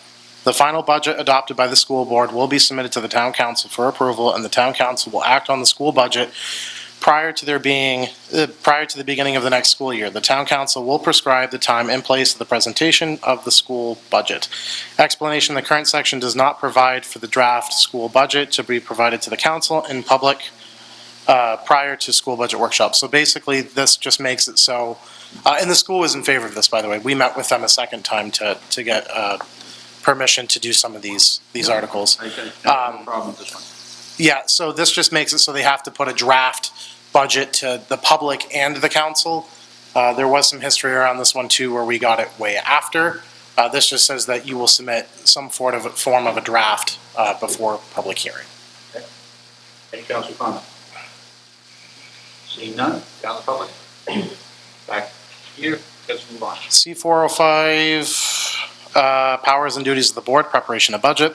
The school budget will include an itemized statement of revenue from 1, total education costs appropriated pursuant to Title 22, Section 15690, subsection 1, 2, non-state funded debt service costs approved pursuant to Title 22, Section 15690, subsection 2, 3, additional local funds, if any, approved pursuant to Title 20-A, Section 15690, subsection 3, paragraph A, together with a statement of the amount of money to be raised by municipal taxation, together with comparative figures from the current and next preceding school budget year. The school budget will include the school board's recommended appropriation for each of the following line items categorized by approved expenditures, the sum of which will constitute the total proposed appropriations for school purposes, as well as year-to-date expenditures for the previous year and preceding 2 years. 1, regular instruction. 2, special education. 3, career and technical education. 4, other instruction, including summer school and extracurricular instruction. 5, student staff support. 6, system administration. 7, school administration. 8, transportation and buses. 9, facility maintenance. 10, debt services and other commitments. And 11, all other expenditures, including school lunch. Explanation: the current section does not have the same line items categorized as in Title 20-A, Section 1485. This is just updating it to read what the state of Maine has for requirements for the school. Any council comment on it? Seeing none, down the public. Back to the council, let's move on. C405, powers and duties of the board, preparation of budget. Members of the school board must be qualified electors, registered voters of the town of Millinocket, and reside in the town of Millinocket during each member's entire term in office. Members will hold no office of emolument or profit under the town charter or ordinances. If a member of the school board will cease to possess any of these qualifications or is convicted of a felony or crime involving moral turpitude during a member's term in office, upon the expiration of any appeal period following convictions, with no appeal being filed, or upon a final decision resolving any and all appeals, that member's office will be immediately vacant upon notice of such conviction to the council or school board. Explanation: the current section does not provide for a school board member's seat to become vacant upon conviction of a felony. Vote again with 600, Moji being absent. The motion was made by me and seconded by Councilor Higgins. Any discussion on this one? Just the same ones that concern the council. Again, I think if you do decide to do these, I personally believe that you should amend this to not say moral turpitude. Okay, anything else from public? Seeing none, let's move on. C508, transfer of unencumbered appropriations. We decided not to continue with this one due to some issues revolving around teachers' pay in the summertime. So this particular one, which we presented to you last time, we have decided not to send forward again to you. Major change number 9, charter amendments C1012. This charter may be amended in accordance with Title 30A MRSA Section 2101 at least once every 10 years. The council by order shall create a committee composed of members of the council and qualified electors, registered voters of Millinocket, to review the charter and recommend amendments to the charter to be continued by the council in accordance with Title 30A MRSA Section 2104 as amended from time to time or replaced by another statute. Explanation: this amendment provides for periodic review of Section C1012 of the charter. This was 600, Moji being absent, was motioned by me and seconded by Paul. There was some changes to this one. We had in there the comprehensive plan. all of the ordinance book and zoning ordinances in Millinocket and the charter. The ultimate decision came down to it should just have the charter in here, and the other 2 or 3 should be policy amendments. So you should see those at some point, a policy change for the planning board. I'm not sure about the comprehensive plan one, and then for revaluation. Any comments on this one? Seeing none, none public? Seeing none? I guess we're all set. That's it. Again, a lot of these decisions, there was a lot of conversation like we're having today. I think a lot of these are really good and can benefit in the future, or are policy changes based on the state. Based on what I've talked to 5 members today, and there is some concern with the time length on this, and I believe Councilor Higgins is going to speak to this a little bit as well. If there is any burden to the town, we don't feel that any of these should move forward tonight, as I've spoken with Diana privately with Mr. Higgins, and we feel that there may potentially be a burden to the town to push these forward tonight with really no repercussion in waiting till June or next November. So wanted to make that clear that 4 out of 5 of the people I spoke with tonight that are on the committee are okay with waiting to table these until June. But again, I will let Councilor Higgins and Councilor Pelletier and Sandy speak to them if they so choose, and please. Yes, as far as the tabling, we'd actually have to do it before June, so we don't run into the same timeline issue that we were running into with this one, because I know we turned this over to legal, I think it was in January, and we just got it back. About 3-4 weeks ago. Yeah. 4 weeks ago. So there was quite a bit of dead time there, so we really shouldn't have been this rushed to begin with. Right. And we ended up being that way, so. And I agree, so it doesn't interfere or put a bigger burden on the town. And speaking with the clerk's office and everything, I think we should table it. Councilor Durant. It's going to be my intention to table all the orders tonight, I hope to get a second. Just a clarifying question, how much money has been sent to the property? Rough estimate. Mr. Manager, can you take this? As of this last warrant, it's creeping up on half of my legal budget for the whole year. Thank you, Mr. Manager. All right then. Thank you very much, Matt, for the presentation. Let's move on now to the 4th presentation. Councilor Demay, can I please ask you to read order agreement resolve number 8, the State of Maine Community Development Block Grant Program?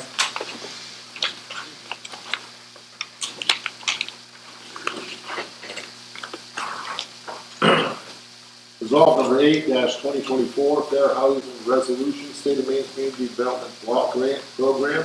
Let it be known to all persons of the town of Millinocket that discrimination in the sale, rental, leasing, financing of housing or land be used for construction of housing or the provision of brokerage services because of race, color, religion, sex, handicap, familial status, or national origin is prohibited by Title 8 of the 1968 Civil Rights Act, Federal Fair Housing Law.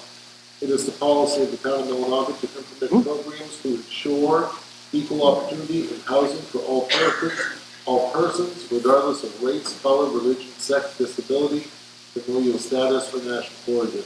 Therefore, the town does hereby pass the following resolution. Be it resolved that within available resources, the town will assist all persons who feel they have been discriminated against because of race, color, religion, sex, disability, familial status, or national origin to seek equity under the federal and state laws by filing a complaint with the Maine Human Rights Commission or the U.S. Department of Housing and Urban Development, Boston Regional Office Compliance Division. Be it further resolved that the town shall publicize this resolution, and through this publicity shall cause owners of real estate developers and builders to become aware of their respective responsibilities and rights under the federal fair housing law and any applicable state and local laws or ordinances. Said program will, at a minimum, include but not be limited to, 1, the printing and publicizing this policy and other applicable fair housing information through local media and community contacts. 2, distribution of posters, flyers, and any other means with which will bring to the attention of those affected the knowledge of their respective responsibilities and rights concerning equal opportunity in housing. Second. Motion made by Councilor May, seconded by Councilor Higgins.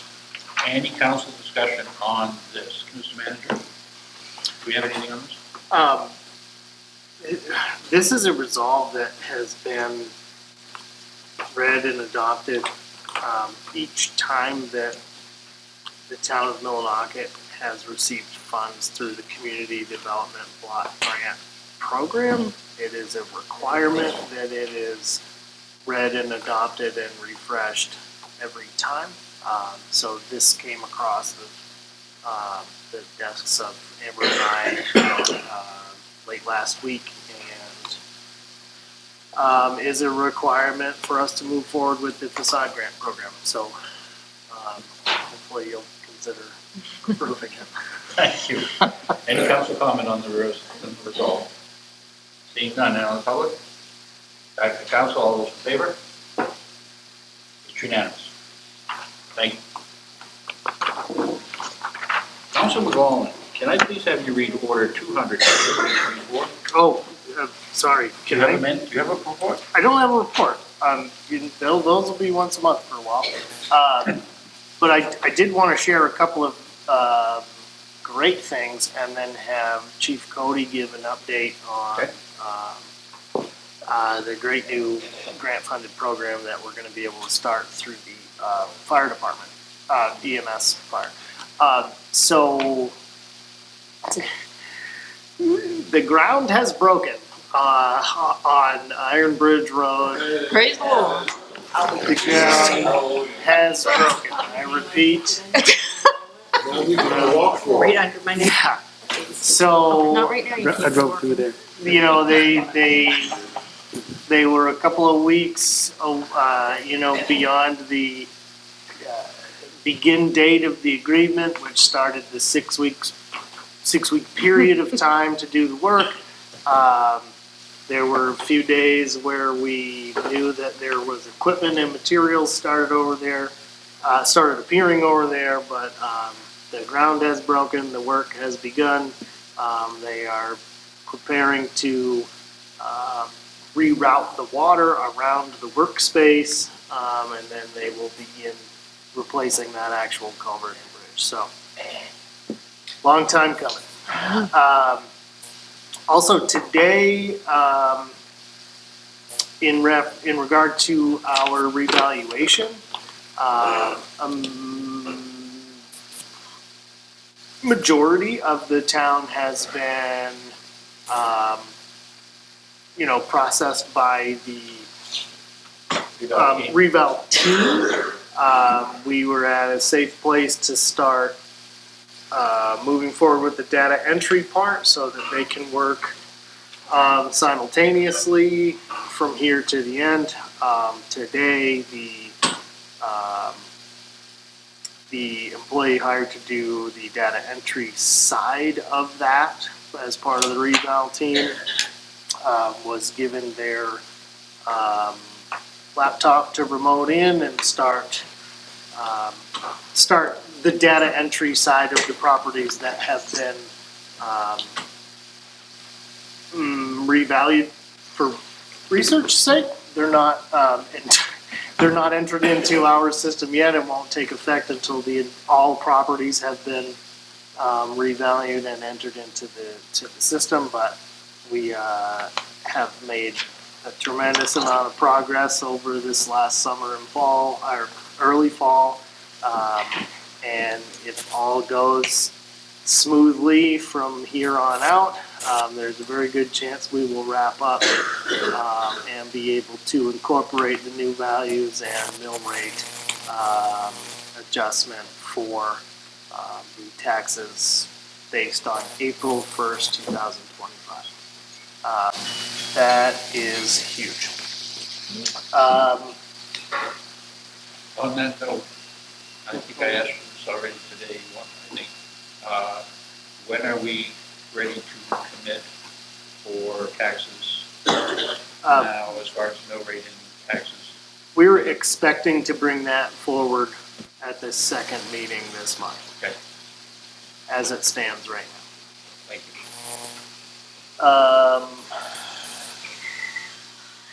Man, we've got all kinds of stuff going on, but I think most importantly, and for time's sake, I'm going to ask Chief Cody to give a brief update on the exciting news that you all received in an email, but to get a little more into what that actually is. Like, you know, it was an exciting email, but it's a pretty cool program we'll be able to start. All right, I'm John Cody, Fire Chief. Earlier in the week, their main EMS reached out to me and said that we were one of fire departments in Maine selected for the community paramedic program that they want to do here in Maine. So it's kind of it's a 5-year grant. It's a pilot program. Excited, for us to be one of the departments for that program. Year one's going to be looking into their board members, fire chiefs who are part of the pilot program, as well as ambulance instructors. Not all departments are fire-based. EMS, we're going to work together to come up with a plan, get the training going, whatnot. So it's all expense paid for. It's not going to cost anything. With my knowledge right now to the town of Millinocket, it will cover the cost of the training and the equipment, the services needed for year one, as well as all the way up through year 5. But year 1's to get the program up and running, and then year 2 through 5 will be the community paramedic program. So what that looks like for us here for the town of Millinocket is we'll have one of the paramedics. We'll go out in the morning, begin making house calls. So very similar to what was done way back, with having house doctors going in, making house calls. A lot of the calls that we go on really doesn't require transport.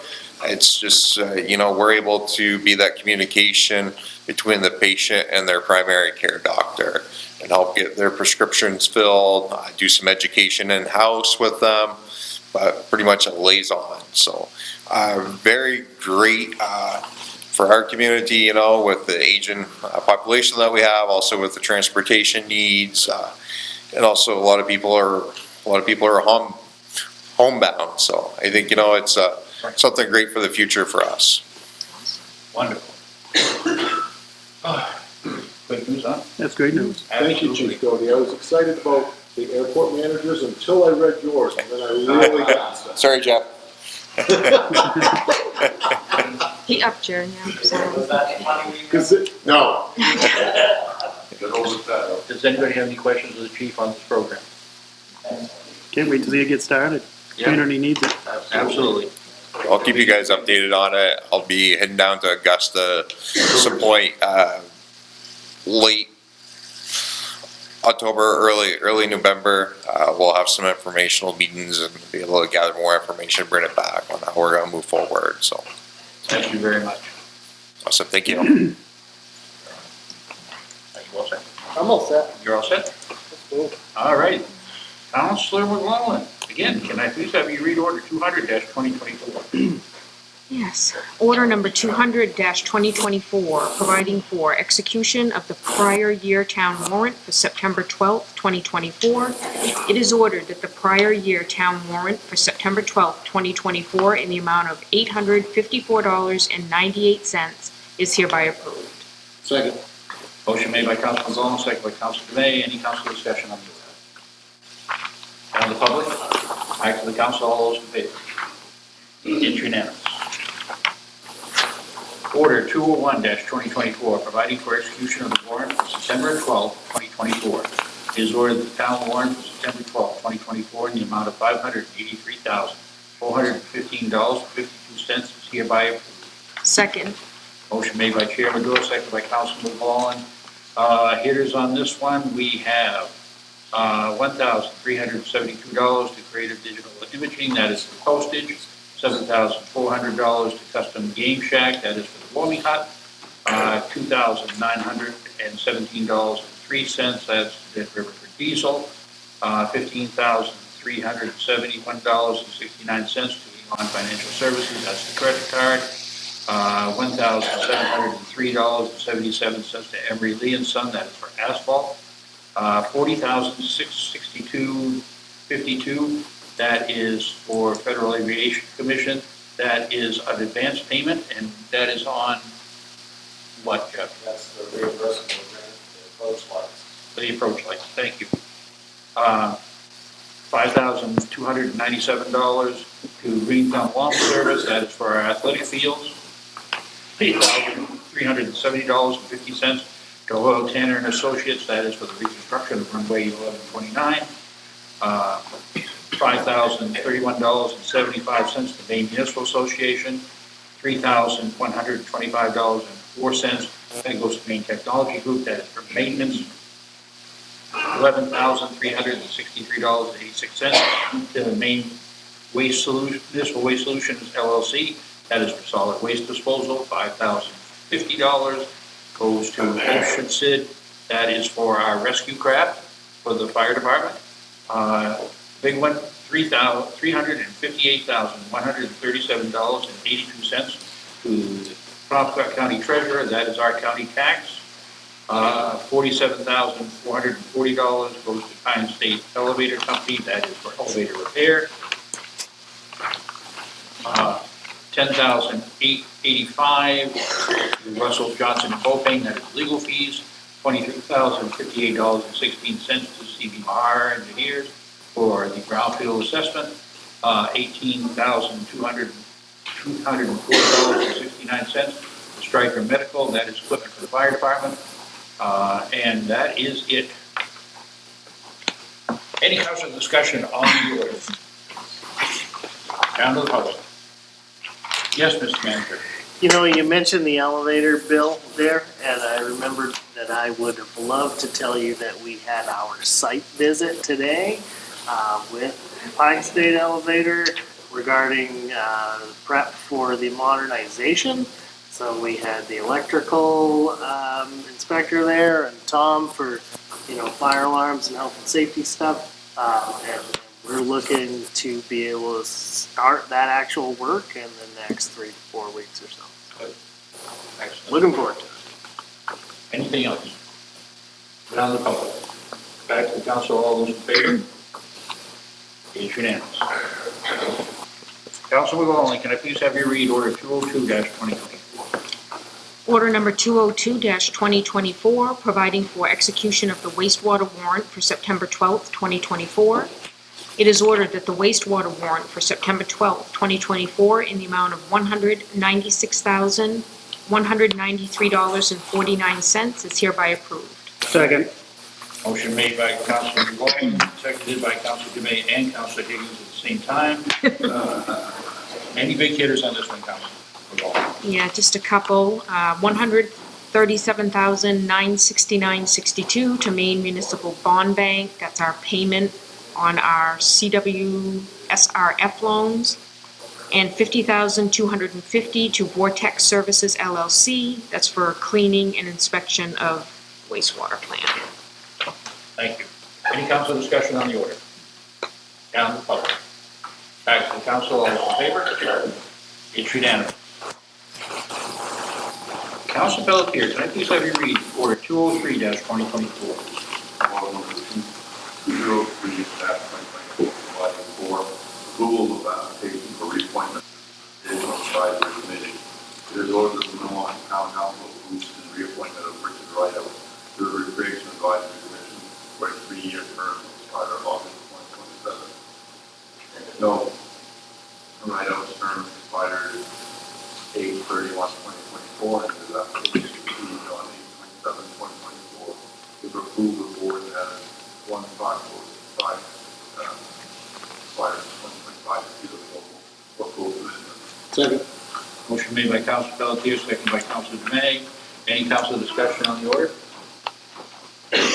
I'd just like to thank Rick Rideout for stepping forward again on these committees.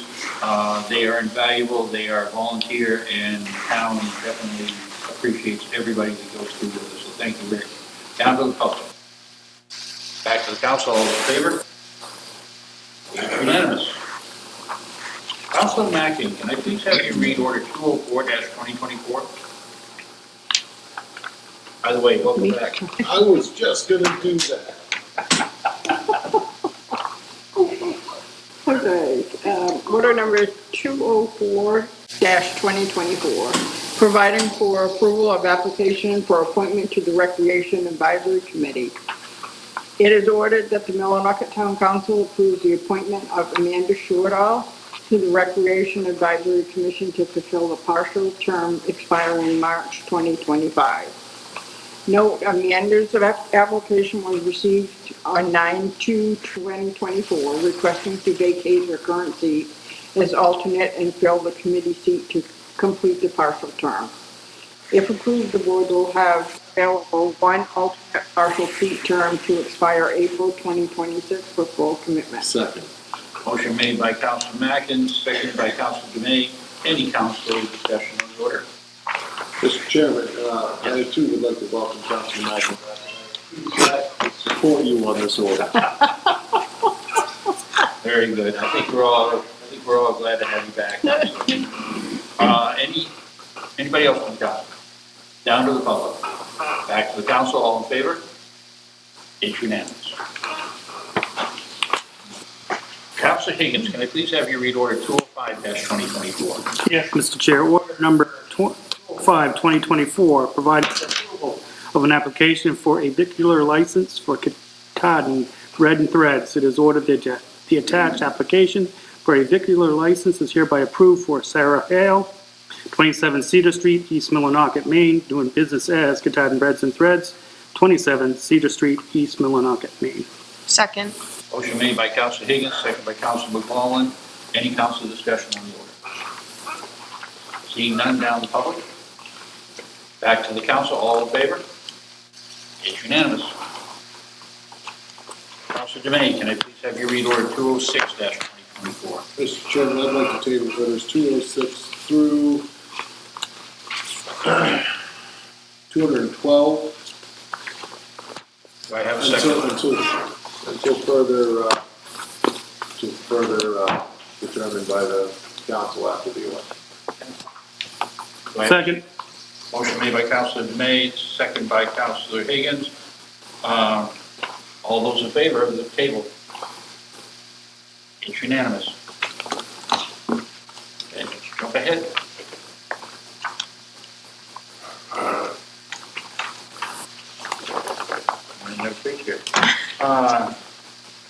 Councilor Pelletier, can I please have you read order 213-2024?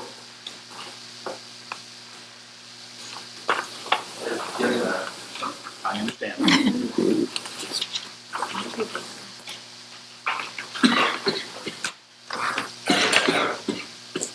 Order 213-2024, providing for approval to be closed to Trail Bend Festival.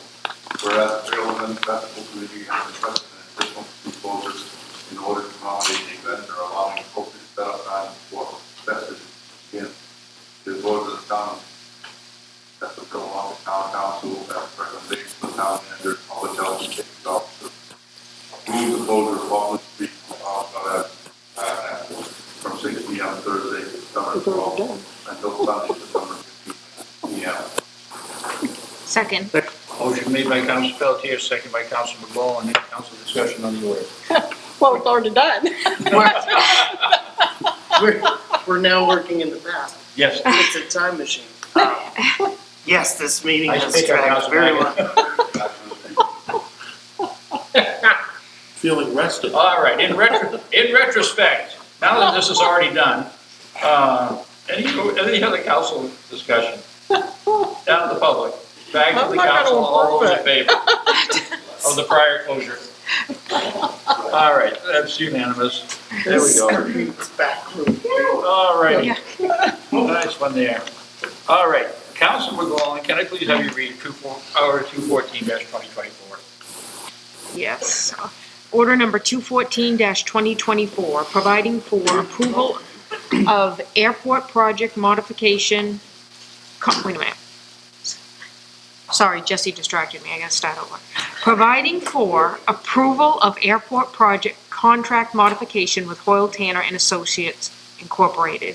Whereas environmental work included in the original agreement has come in under budget and further necessary environmental work has been identified related to the taxiway reconfiguration, and whereas combining the cost savings with additional funding in the amount of $15,555 will allow for the necessary work to be completed, it is ordered that the Millinocket Town Council, at the recommendation of the town manager and airport manager, approves the modifications outlined in the attached agreement, the additional $15,555 to be covered through the unassigned fund balance, and for the town manager to execute all related documents. Note, this additional funding is included in the FAA's reimbursement agreement, which was recently updated to reimburse 97.5% of these expenses. The town's out-of-pocket cost for this modification is $388.87. Motion made by Councilor McGowan, seconded by Councilor Dumeay. Any council discussion on this one, other than the price tag? Councilor Higgins. Yeah, just the question, so it came in under budget, but additional work is needed. This is the second time that we've had to have extra? We had to do it once before because of environmental as well, correct? This is the second time the contract has required an amendment for Okay, yep. newly discovered work, yeah. All set, Councilor? Yes. Okay. Any other council discussion? Down to the public? Back to the council. All those in favor? It's unanimous. Councilor Higgins, can I please have you read order 215-2024?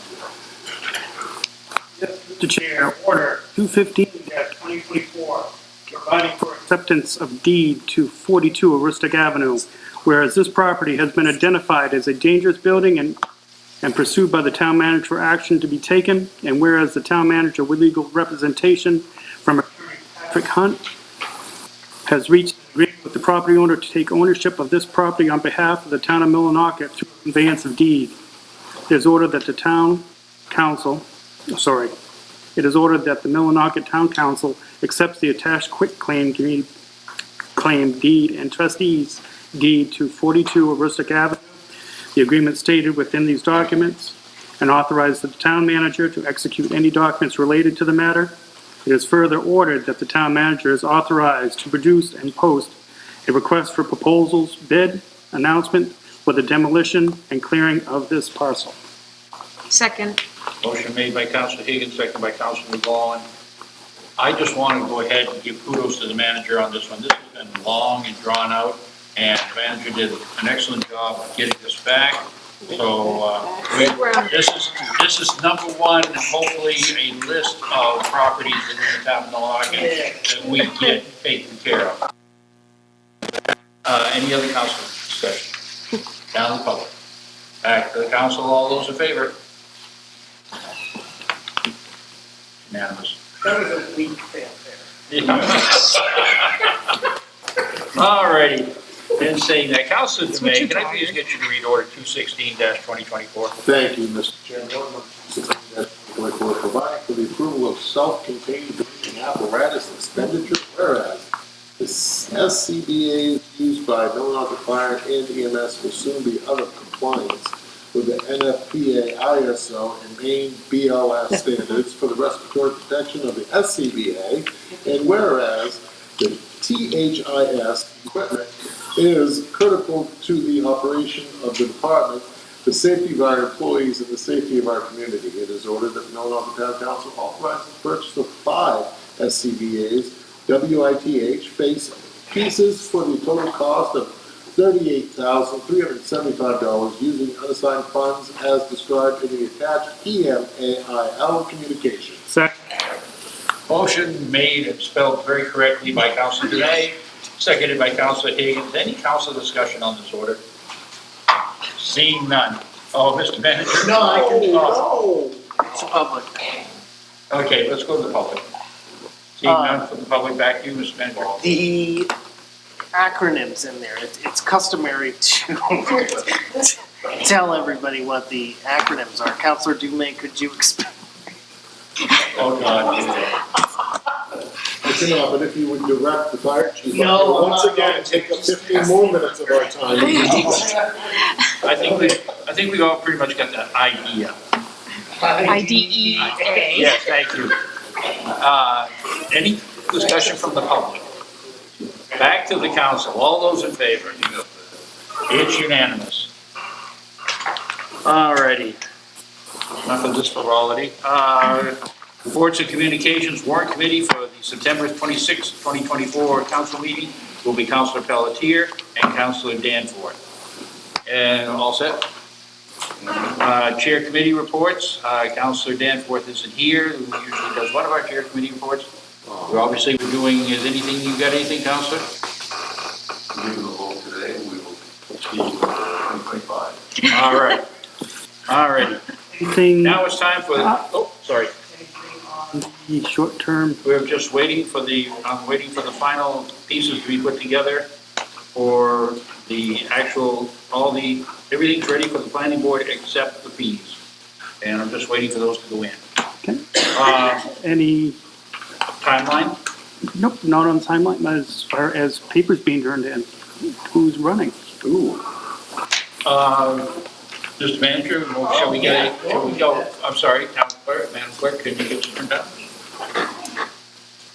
Yeah, normally that would be part of planning report. Yeah. So for the town council, seats up for grabs. Candidates are sitting member Councilor McGowan, former Councilor Matthew Bragdon, Gilda Stratton, and Timber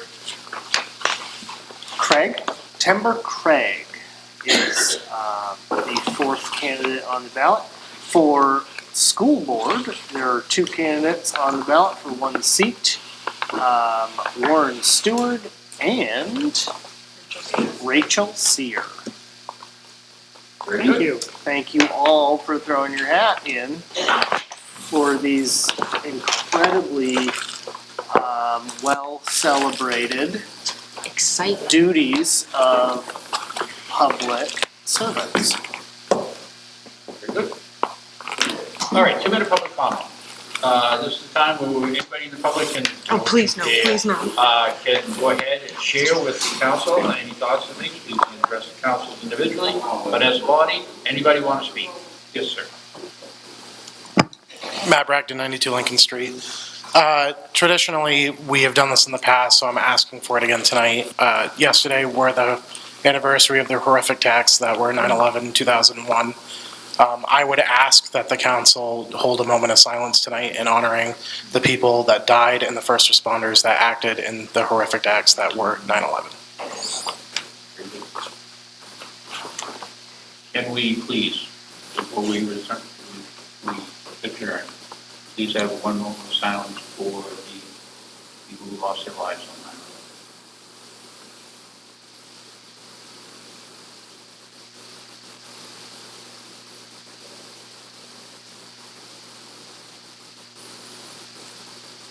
Thank you. Anything else? Anyone else? Yes.